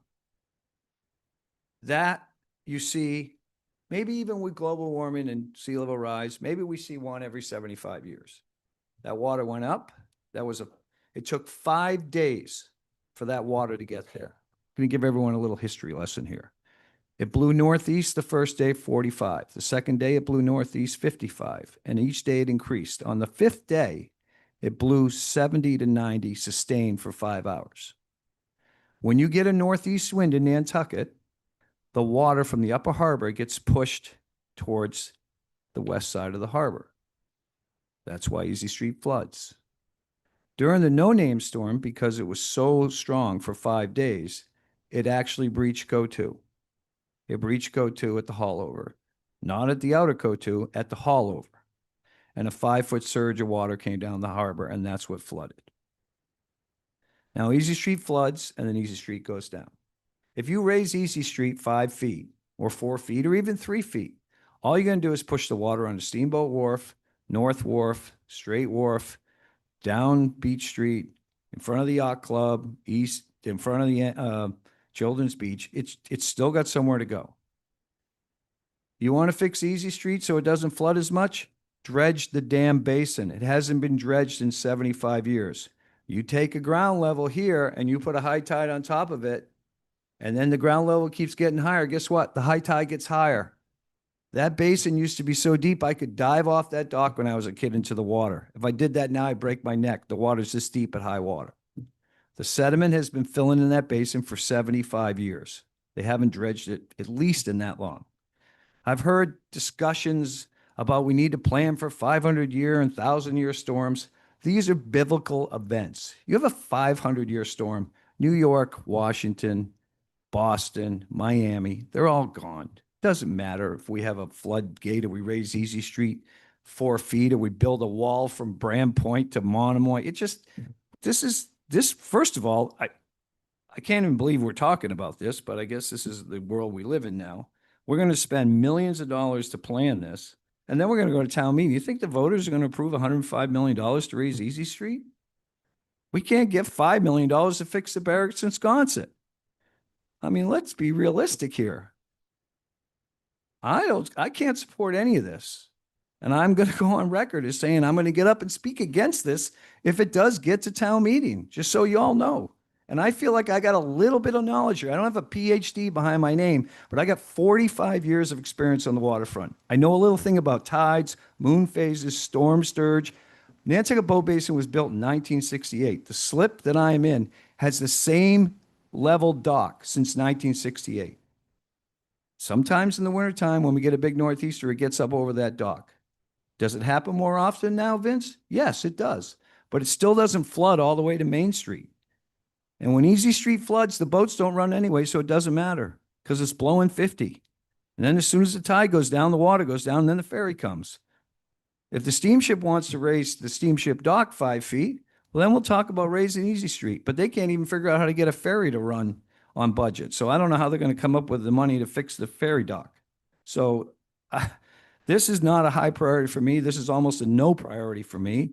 I'm sorry, Vince, that you and I don't agree on this, but I think I have a little bit of knowledge in this. And I'm not going to listen to some guy who throws a bunch of numbers into a computer in Washington, D.C. and tells me that in 15 years, Nantucket's going to have a 5-foot sea level rise. I just can't believe it. If I may. That was wonderful history, and I greatly appreciate the history, Bob. And I'd love to get, I'm very pleased that was recorded because we can really use that. But we're only planning to the 100-year storm at worst, and you're dead right. If we get anything beyond that, the country in general has bigger problems, you're right. But for Easy Street and in general, for municipal planning purposes, we're only planning for the 100-year event. Just keep that in mind. Thank you. We're going to spend $105 million for a storm that happens once every 100 years. No, but here, I think it's different than that, Bobby. And I think you hit it when you said the steamship, if they raise 5 feet, then we should consider it. And I think we've got to make sure that we are at the table when they are having the discussions about what they're going to do, because at that point we are going to have to consider it. I'm not saying, I agree with you, the town's not going to vote 105 million, this year or next year. But I think that when the steamship starts doing, and I'm talking about phasing again, when the steamship does its thing and they make their commitments, which they are going to do, I think we need to be at the table, and we need to be able to coordinate with them and be able to tell all the business owners, all the owners down there, this is the vision in this area, and this is what we're going to do. And, so. Yep. And I was not down at the docks. I was baking bread and walking around in the water down at the end of Cliff Road. So I agree with you, Bobby. You described it exactly how it happened. So. And if it further helps, we have been working with Steamship a lot more closely over the last few years. The last I heard that they're currently planning for the early 2030s, possibly early 2031 or 2032. And it would be very beneficial if we could match what they're planning, because they're going to do what they're going to do with their property. And if we have insufficient infrastructure and they're above water and we're not, that is at the detriment of the town. Joanna Roach had her hand up. Joanna, I know you're still on, but you took your hand down. Just wanted to make sure that I recognized you. Can you hear me? Yes. Okay, hi. I want to just speak to this for a minute because I saw this number and I think I'm concerned about $105 million for many reasons, but I think Vince kind of just said the issue that I wanted to make sure everyone was sort of thinking about, which is that addressing a small strip of Easy Street without understanding how we are solving the problem in that area in general is not a good idea, and it's premature. And I mean, I think all of you know this. I mean, I know that Vince does. I've been on the CRAC committee for nearly 6 years, and we have worked through a lot of these things, and we've had a lot of conversations about this. And many, many times we have said that we need to be working in tandem with the Steamship Authority. And we've spent money, and I think the exercise was good to look at what could happen on Easy Street. But in terms of investing much more without knowing what the Steamship Authority is going to do, what Old North Wharf is going to do, what the NHA is going to do, what Dreamland is going to do, what the Yacht Club is going to do, you can't fix this in one small strip. Everybody has to be aligned. Otherwise, to many people's points who spoke before me, we will be spending money to keep up. Right? We can't just raise this and say, okay, everybody else has to keep up with us. All of this work needs to be done in tandem.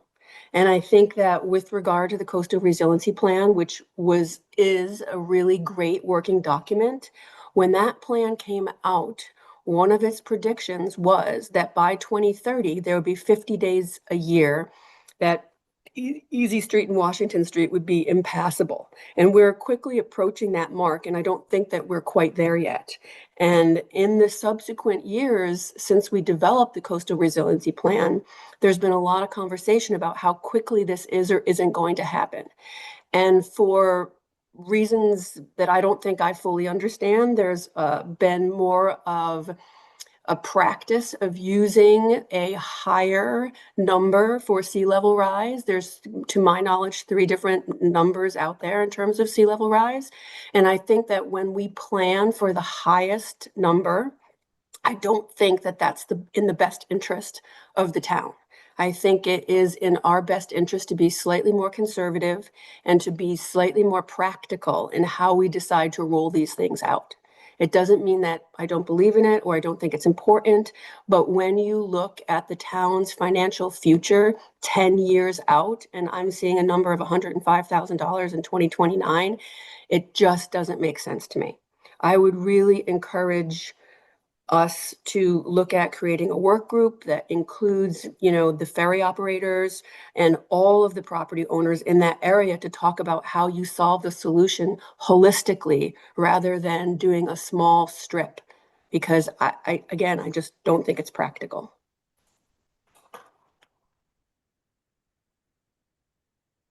Thank you. If I can respond, Joanna has lots of very good points, and we are getting better at working with all of the neighbours. We have started very good and detailed conversations with the Steamship Authority. We have good ideas with what they're planning. We were actually even a sponsor of one of their most recent grants so that we could partner with them so that we could understand what their plans were. We've been doing all of these things. I'd like to acknowledge many times over all the great work that all the people in the Natural Resources Department, particularly Leah Hill, has done to actually increase our, first of all, presence online and bring the awareness to these topics, and second, bring in the partnerships that are desperately needed. It has been a wonderful thing to watch. Thank you. Okay. Go Can I ahead. keep going? Obviously, we're not going to get to everything tonight. Really? Yeah. That's for sure. So when we get towards the end, we'll talk about when we're going to Yeah. do this again. Do we want to try to get to like through 2030 or 2029, or what would you like, This Madam meeting's Chair? supposed to end at 7. Oh, it is? Are we allowed to go beyond? Well, I bet we could get through 29 by 7. Okay, well, This- let's the just later keep stuff will going repeat. and we The can, next page is kind of repeated. So Yeah, keep there going. there are some repeating projects, including the next one. But before I move on, Bob, I'm just gonna put you down for a low for the neighborhood flood barrier. And Matt, you might want to send me what your rating is other than phase, just so I have it. Yeah, okay. The next one is municipal facilities improvements. We already talked about it. We had the same thing in 2028. I think we heard what you said, be more detailed, but you all recognize how important it is. So we'll just pass over that. Everybody okay with that? Yes. Orange Street Milestone Rotary Utilities. Is you- this, sorry, Madam Chair, I apologize for not asking you, and I will try to work on it. Is this to raise the wires so that we can move buildings and stuff? Is that what this is? Or this is to take them underground or for widen the road, Mike?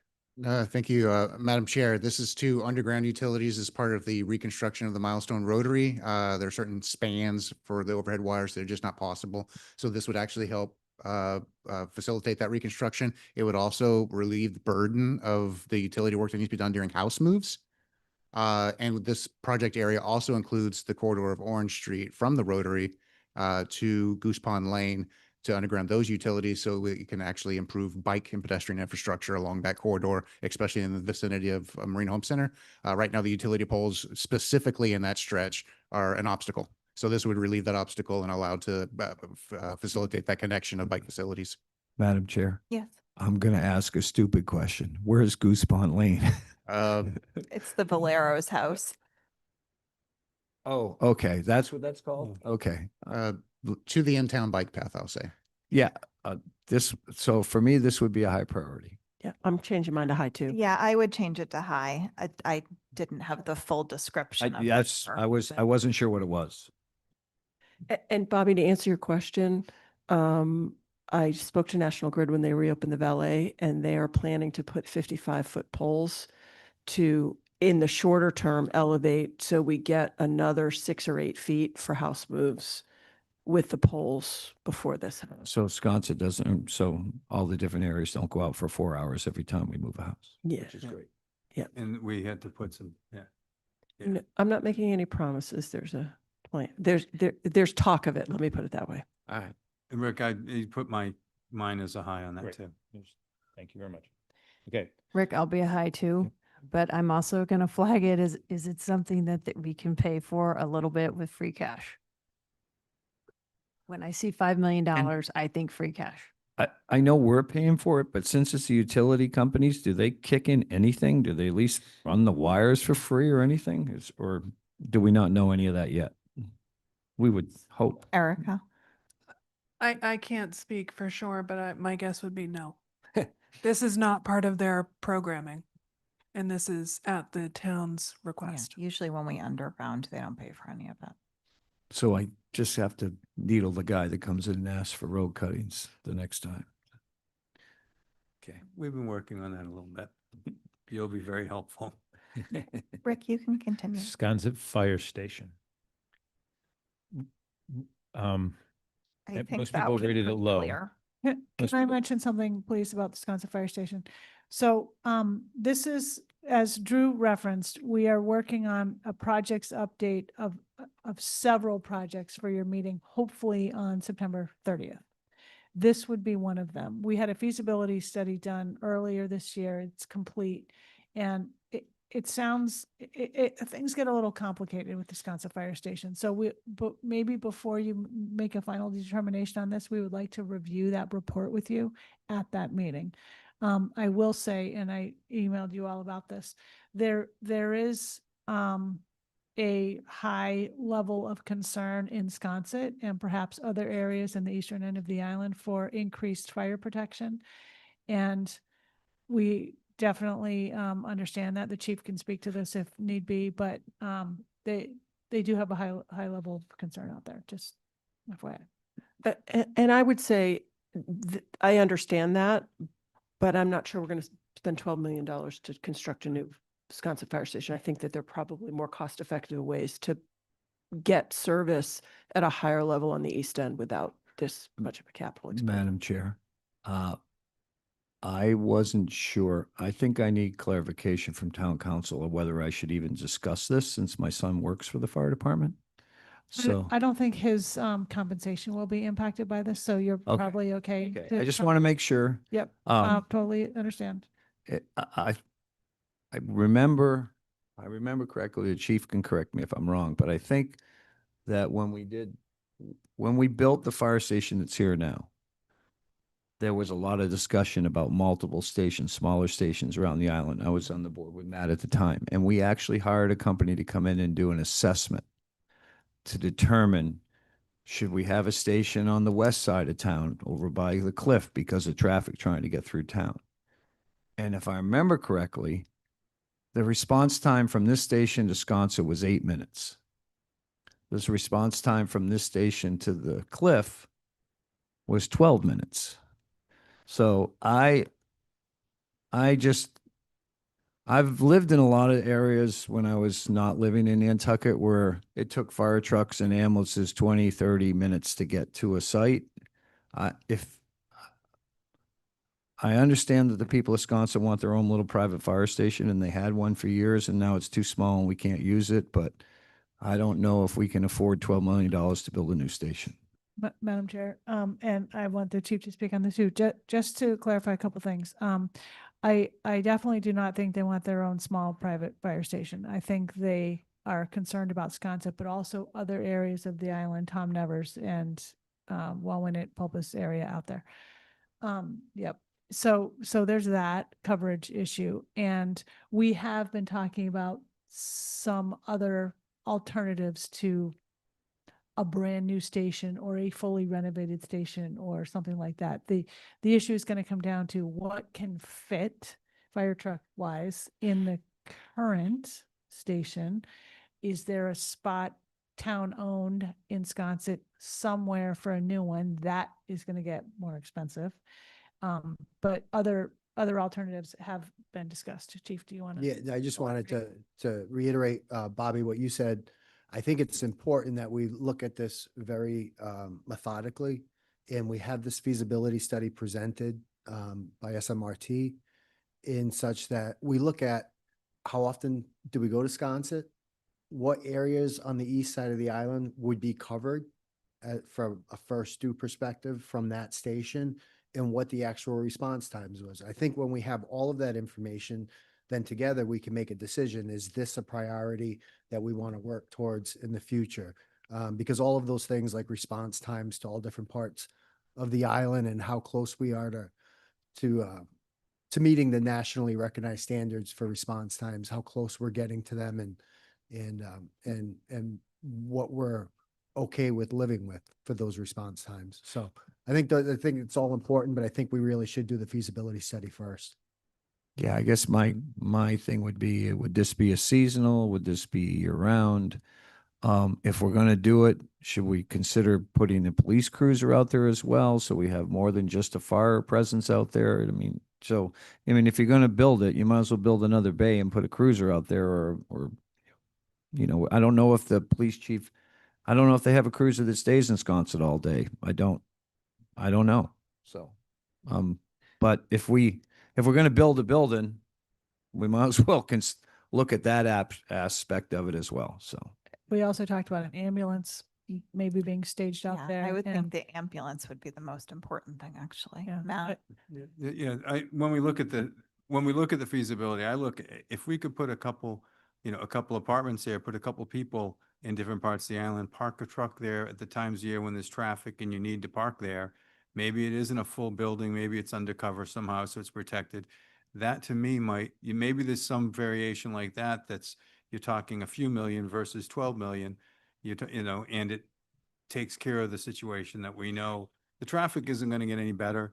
Getting to these places, getting through town, getting out there, isn't, if we add 200-300 cars a year at peak, is not getting any better. So I do think to be thinking about it now and doing that study, but how can we do it sort of Yankee frugalness? How can we do it like our parents would have done it, not like No, I the agree. consultants are doing Yeah, it and today. At one So- point, we talked back when we were on the board of putting an ambulance in the old fire station downtown, which is in one of the garage bays there, which now is used for whatever storage or jail cell service. I don't know. But we thought, well, if we put an ambulance down there, at least in the summertime with two firemen in it, we could cut the response time to that west side of the island by significantly.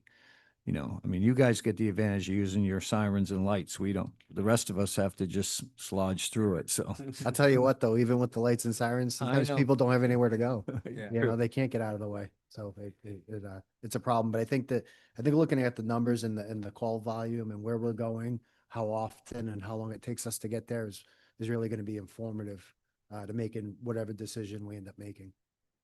Thank you.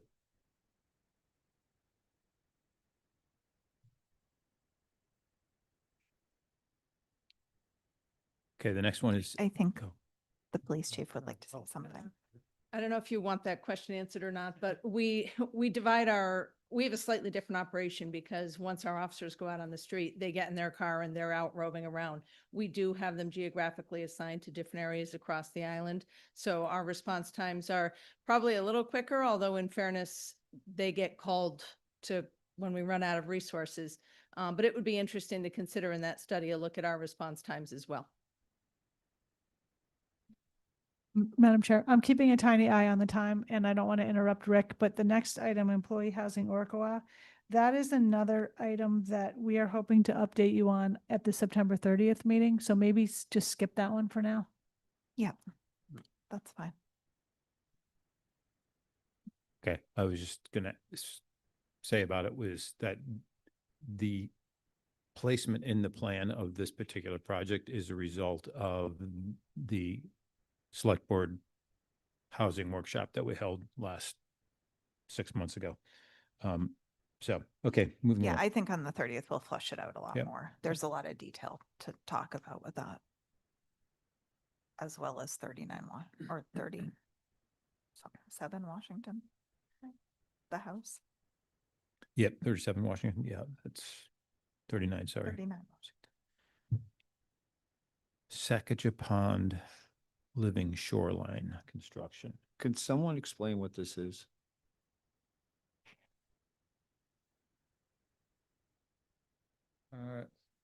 I am able to just give the basic highlights in this one. I'm not involved in this project. I can just give a bare outline. I'm not going to be able to answer many questions on this one. Jeff Carlson is the lead on that, and regrettably, he's not here tonight. So this project came from I think it was a storm in 2018. I think it was Winter Storm Grayson, when waves underwashed the road and part of the road collapsed. Shortly afterwards, the DPW director put in the concrete jersey barriers, and they are not acceptable to Mass Audubon, whose land it partly trespasses onto by accident. But we still have to rectify it, and we have to put a more permanent solution into it. What it would be a planted graded edge that would be able to absorb the wave action more softly on the gradient, plus some oyster castles out in the water to break up wave energy. That's my basic understanding of it, having only sat through about a dozen meetings. I'm not up to speed on this one, I have to say. There may be some obligation in this as opposed to want to do it. Legal obligation because of action taken. Is that my understanding? Do yes. we own the land? I think we own part of the land and Audubon owns Correct. another part where some of this structure that was installed was, as Vince said, mistakenly put on, but then there was some dispute about that. So it's a little messy, but maybe we hold on this one until Jeff can be here to explain it further. Yeah, I'd love some more clarity on it. I wasn't sure. I assumed that's what it was, but the way it read as shoreline construction, I didn't know if it was the beach, not the road. So, but it is the road. Yeah, where it washed out from the storm. And what is it? Folgers Marsh is the other one is it Folgers Marsh along there that's, Floods across. yeah, that floods, that's more, that is another one that is a bit higher, may even be a higher priority than this, although we have to do this because of what has transpired. I can speak more to Folgers Marsh, but I think that's in a different year. Yeah. It's got a bit longer before we need to get on with that one. Yeah.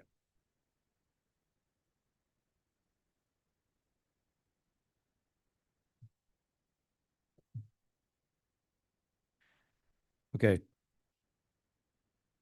Moving along. Townwide radio system infrastructure improvements. This is one of the few capital items the police department has actually in the plan.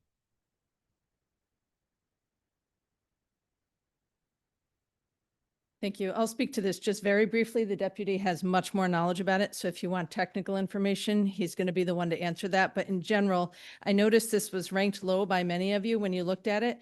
But to be clear, this is the entire communication infrastructure for operations on the island. So out of all the things here for us and things we ask for, I would ask you to contemplate whether that should be a much higher priority. It certainly is for us. It is the schools, the DPW, fire, police. It's how we talk to each other. It has a lot of security protections built into it as well. It's an older system waiting for an update. It originally went in 2006. There was an upgrade in 2016, but it will be time at that time to make this change. Yeah, I mean, if it's time and it needs to be replaced, I think it's high. Bob? Is this a complete replacement or is this an upgrade again? I can have the deputy talk about all the parts and pieces, but it's pretty much a complete replacement. But if you have questions about which parts and pieces, it will be the deputy that can tell you about that. Thank you. Do we need to get into that right now? No, I'm assuming I'm hoping it's a complete replacement. That's all I wanted to know. Yes. Okay. Thank- I would, thank you. I would rate this as high then. This is Yeah, can I obviously. just also make a point about things like this when it's emergency services and it's $5 million? Again, let's consider free cash and not like identifying this as a debt exclusion where the voters are going to. If we have somewhere get it into Article 10 and not have to ask for an But override. maybe she needs 2 million in I mean, next that's- year and this- 3 million the year after, like, I- well, Article 10 is a good place to do some of these smaller items. I'm sorry. I look at this as, this is like equipment. It's like a fire truck or an ambulance that needs to be replaced every 10 years. And this is something that you can't put into your operating budget because it's a substantial amount of money. So I didn't rate this because I wanted to clarify what it was. So I would rate this as high. Thank you. Thank you, Charlie.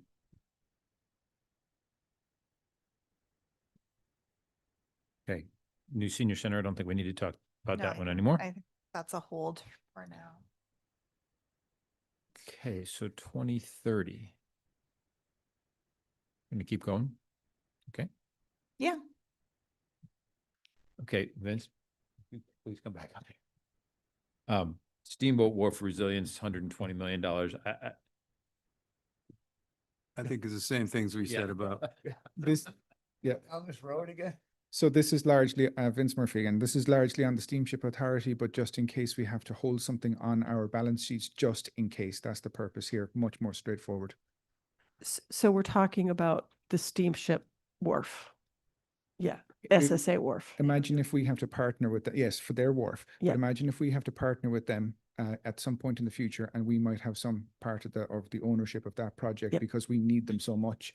This is just a kind of a placeholder for the full project cost. We probably won't need all of that. That's a much easier one.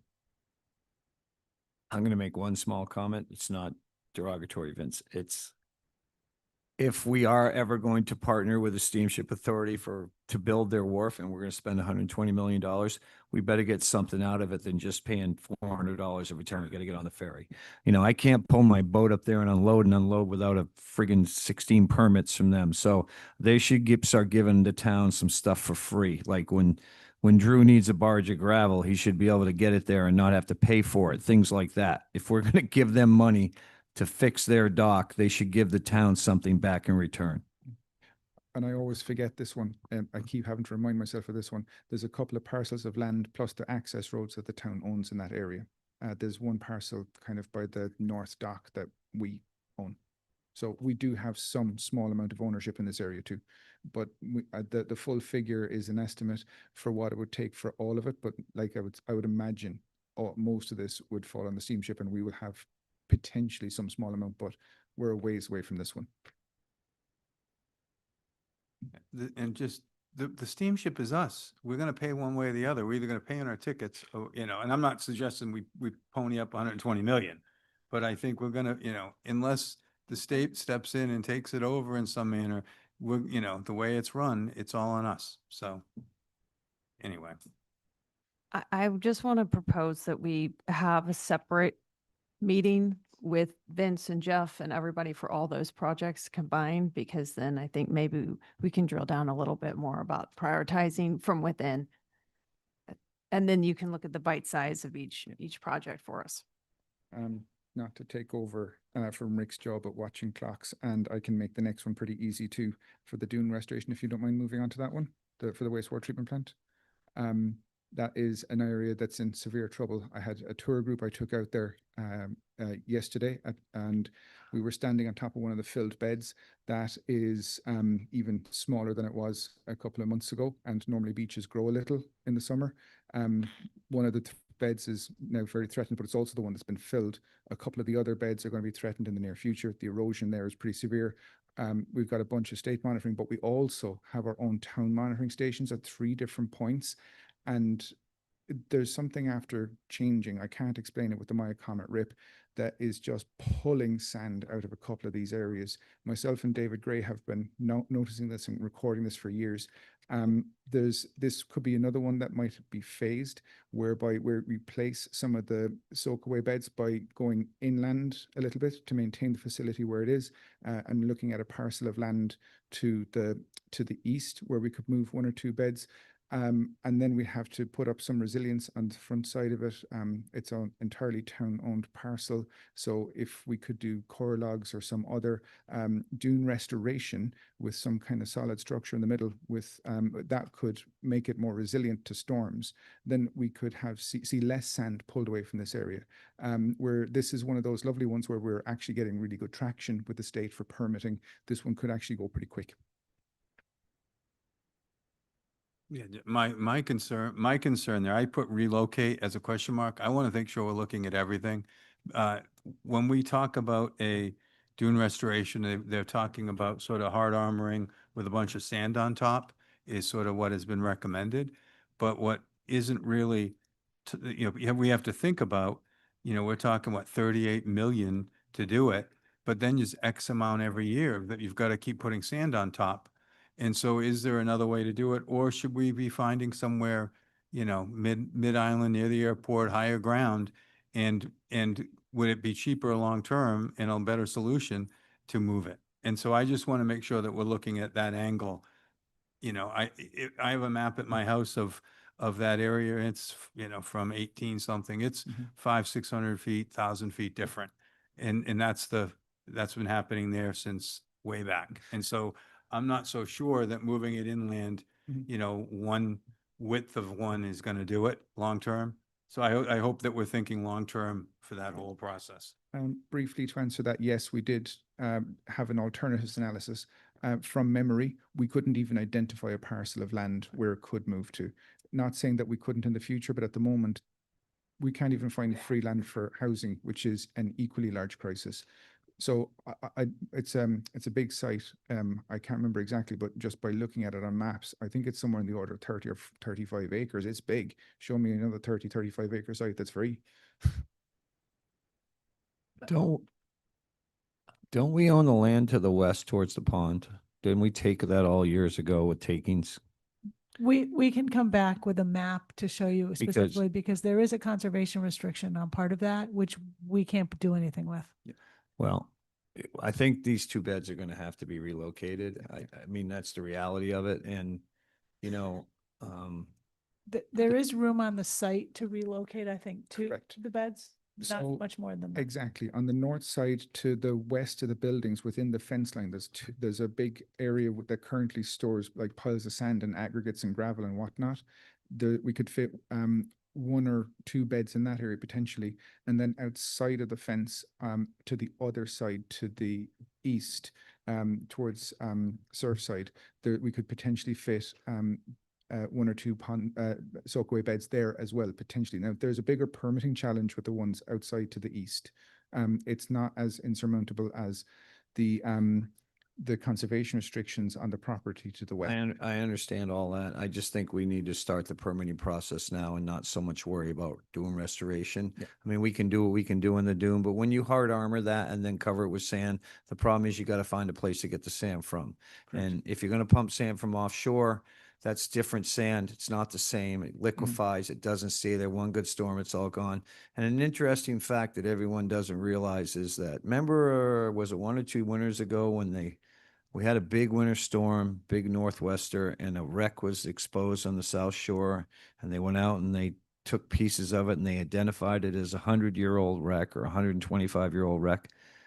What everyone didn't realize is that wreck came ashore 125 years ago on that piece of beach right there. And over the next 125 years, that beach built up. Now, right now, with the currents and the tides and the super El Nino that we have, there's getting a lot of erosion on that side of the island. That could change next winter and you could build it back up 40 feet, but I don't want to count on that. Those two beds that are closest there need to be moved.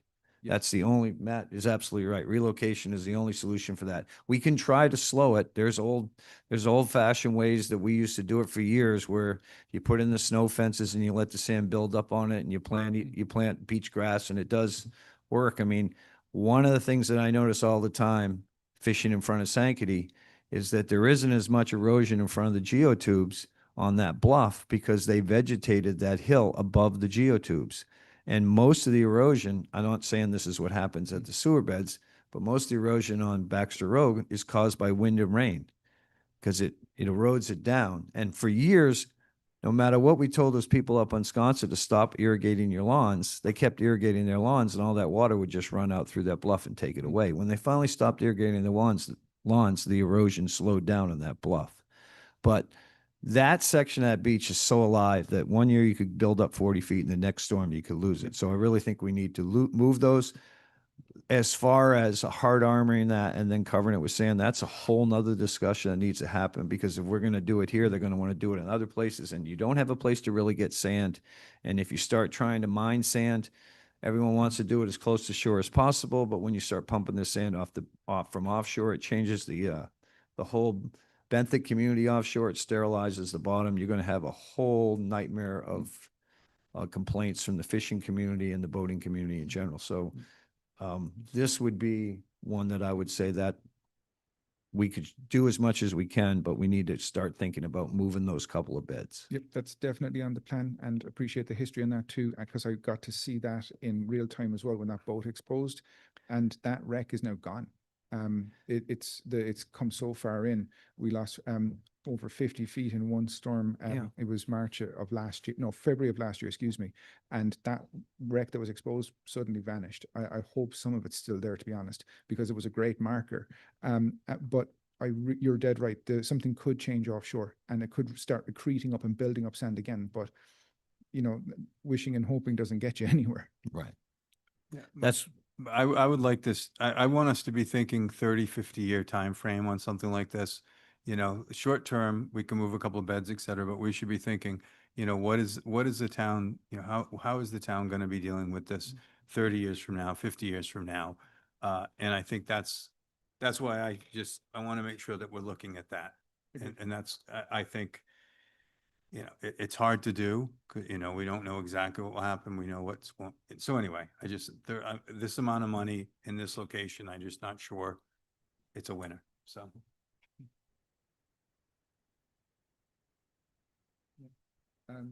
Codfish? Sure. This could We'll go a little bit longer. This could be a little bit of a quick one as well. So Codfish Park is one of these nice kind of discrete locations. It's all that community of houses just to themselves. This could be one of those small community areas that could be a very good candidate for the coastal resilience districts that passed a town meeting 2 years ago. And then that is a type of betterment where the property owners in that area pay back the vast majority of the value of the cost of this project. But again, this would have to be a town borrowing, and then after construction, that's when you start reclaiming the money again.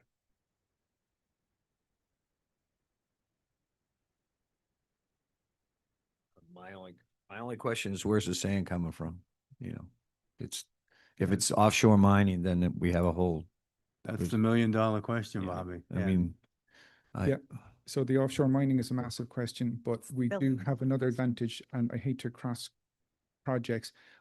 We do have the sediment transport study and dredge plan that's going to be completed in the next few months. One of the ideas in that is to have a sandbank. Some of the sand could come from dredging from the entrance of Palpas Harbour and other locations around the island. So we could make beneficial reuse and basically use our own sand, potentially. This is a discussion for another day. Yes. Go ahead. I was just going to say, I mean, now we're well after 7, and we're certainly not going to get through all of this tonight. What? Can we please talk about Milestone and Tacoma connectors though? Or do you want to wait on that? Do you all want to wait on it? But I really want to talk about that. Maybe he could, Because, and here's why. It's great we're talking about all these projects, but I've got to be honest, most of these projects to me are not like absolute needs. They're really nice to haves, or maybe we need them a little later. Don't need them right now. But we do have a problem with traffic in Old South Road. And I think Mike has some really good ideas here. And I think we need to start talking about doing road improvements. And for me personally, this would be my priority for our next town meeting, actually, if you're ready to go. And maybe you can tell us a little bit more about these, because I think it's really important. Sure, and I'll try to be brief, Madam Chair, if that's, we are, these recommendations came out through our recent long-range transportation plan update. It's not recent, it was actually a few years ago, where some of these ideas were suggested. We floated them to various board members. It hasn't been necessarily vetted through a public meeting process, but we are developing a travel demand forecast model right now. We've had a number of presentations on that. We've talked with our modeling consultant that we'd like to model these to see what effects that would have on relieving congestion along Old South Road and other corridors. We believe it will have positive benefits. That modeling is yet to be done, but we'd like to go ahead and advance at least the design sooner rather than later, so that it would be ready to construct before we actually implement improvements to Old South Road itself. We'd like to have a bypass or another option to circulate around Old South Road as that's being rebuilt for the traveling convenience of the public.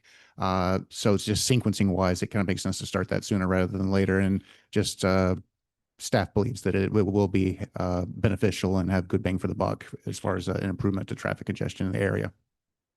Yeah, that makes a lot of sense. And I mean, just from the NP and EDC perspective, the group that's doing the modeling, I was impressed with how that's coming along. And I think that you all will be too. Bobby? This is money for the modeling, right? Not for construction or anything, Mike? And for seeing how the design would be, modeling design? We have the funding for the modeling work. That's actually a very low soft cost. What this is for is, and for 28, we had asked for initial preliminary design. We have another ask for more advanced final design in a subsequent year, and then construction in a subsequent year after that. But we can package them all together if you'd like. That's something that has been discussed as well. Well, I think this was, I didn't grade this because I wanted to ask more about this, but these three things to me, that Old South Road needs to be bumped up to a high priority. We need to figure that out. Now, that being said, I have some questions, and I don't expect you to give me the answers tonight, but one of the things that I've noticed, because I live off a Milestone, and a lot of this traffic now, if you live, I'd say half the traffic on Old South Road now turns right and goes through the Rotary, and the other half goes up Nobodere Farm Road and onto Milestone Road. Because when I come out of if I don't go to the boat at 5 o'clock and I come out at 7, it's bumper to bumper on Milestone Road going into town. It used to move fairly fast. What screwed it up is the state's design of Pulpus Road and how they make you turn 90 degrees into that road. And if we put it, my question is, if we put in the Milestone connector, are they going to do the same thing?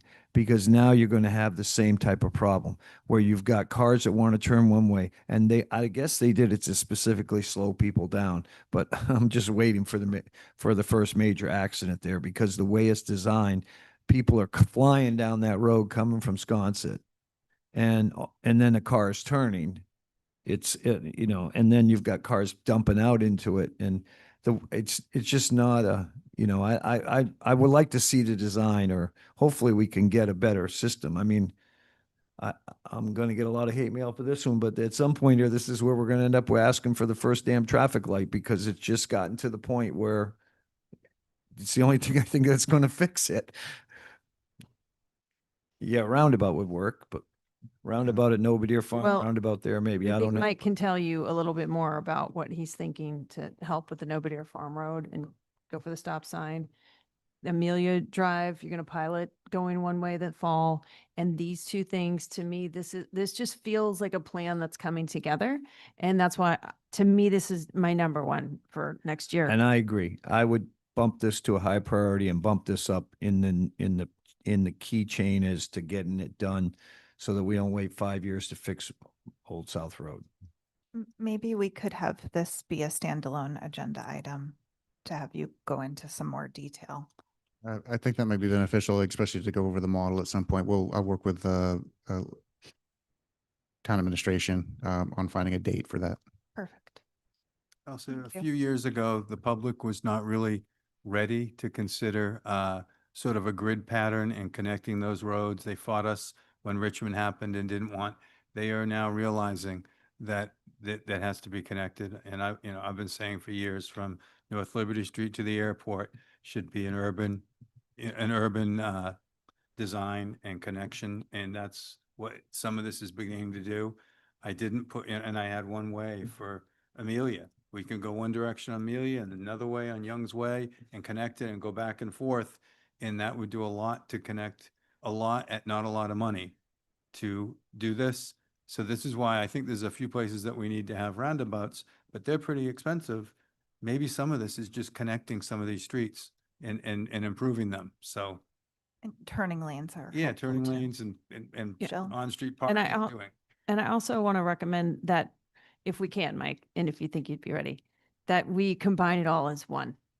So it's a full plan that's getting, instead of picking and choosing, you know, if somebody wants to stand up at town meeting and reduce the amount because they don't like something in there, they could do that. But I really think if we can sell it as a whole plan with your modeling, I think that's the way to go, instead of like, oh, I'll do it for this road and not that road. And I live here and that this is a plan.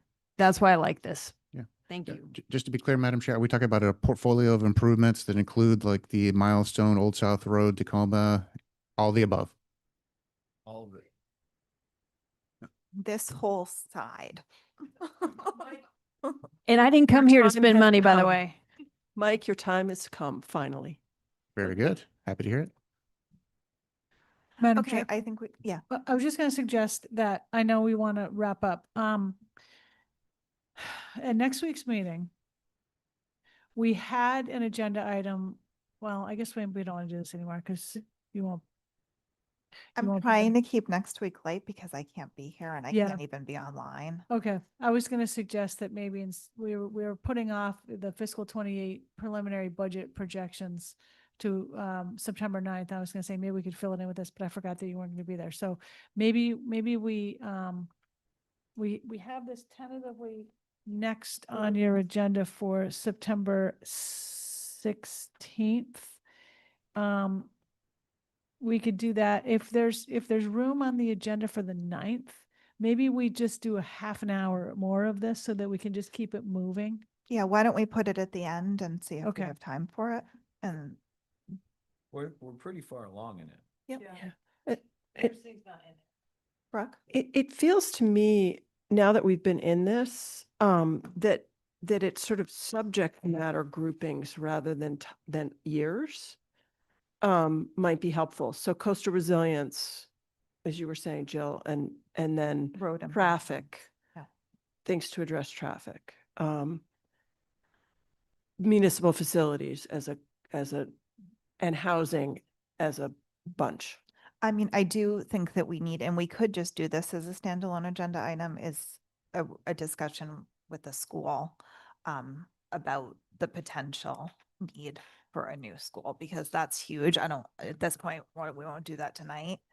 But I mean, maybe you guys could even do that next week. Have them present on that and I'll just watch it. The school. Yeah, they're ready. Yeah, I They're mean, ready- they're that's ready to the, present. that's one of the big question marks in this plan, because that's going to be a huge yet necessary capital expense if we need a new school and we need to know what it looks The- like. If I'm just may, so on your paper, it shows it in 2032, I think, today. Yeah, but that Superintendent number's Hallett, not real.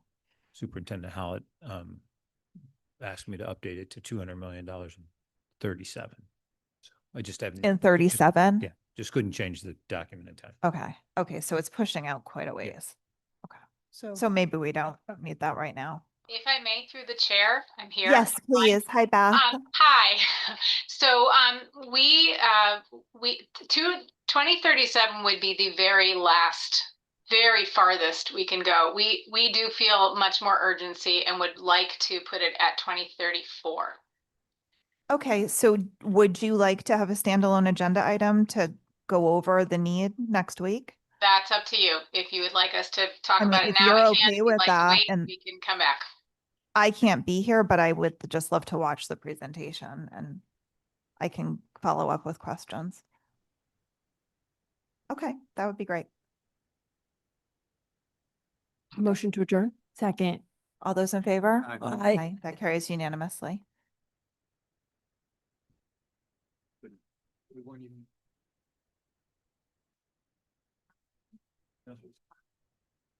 Yeah, sure. We'll get to that. You're welcome.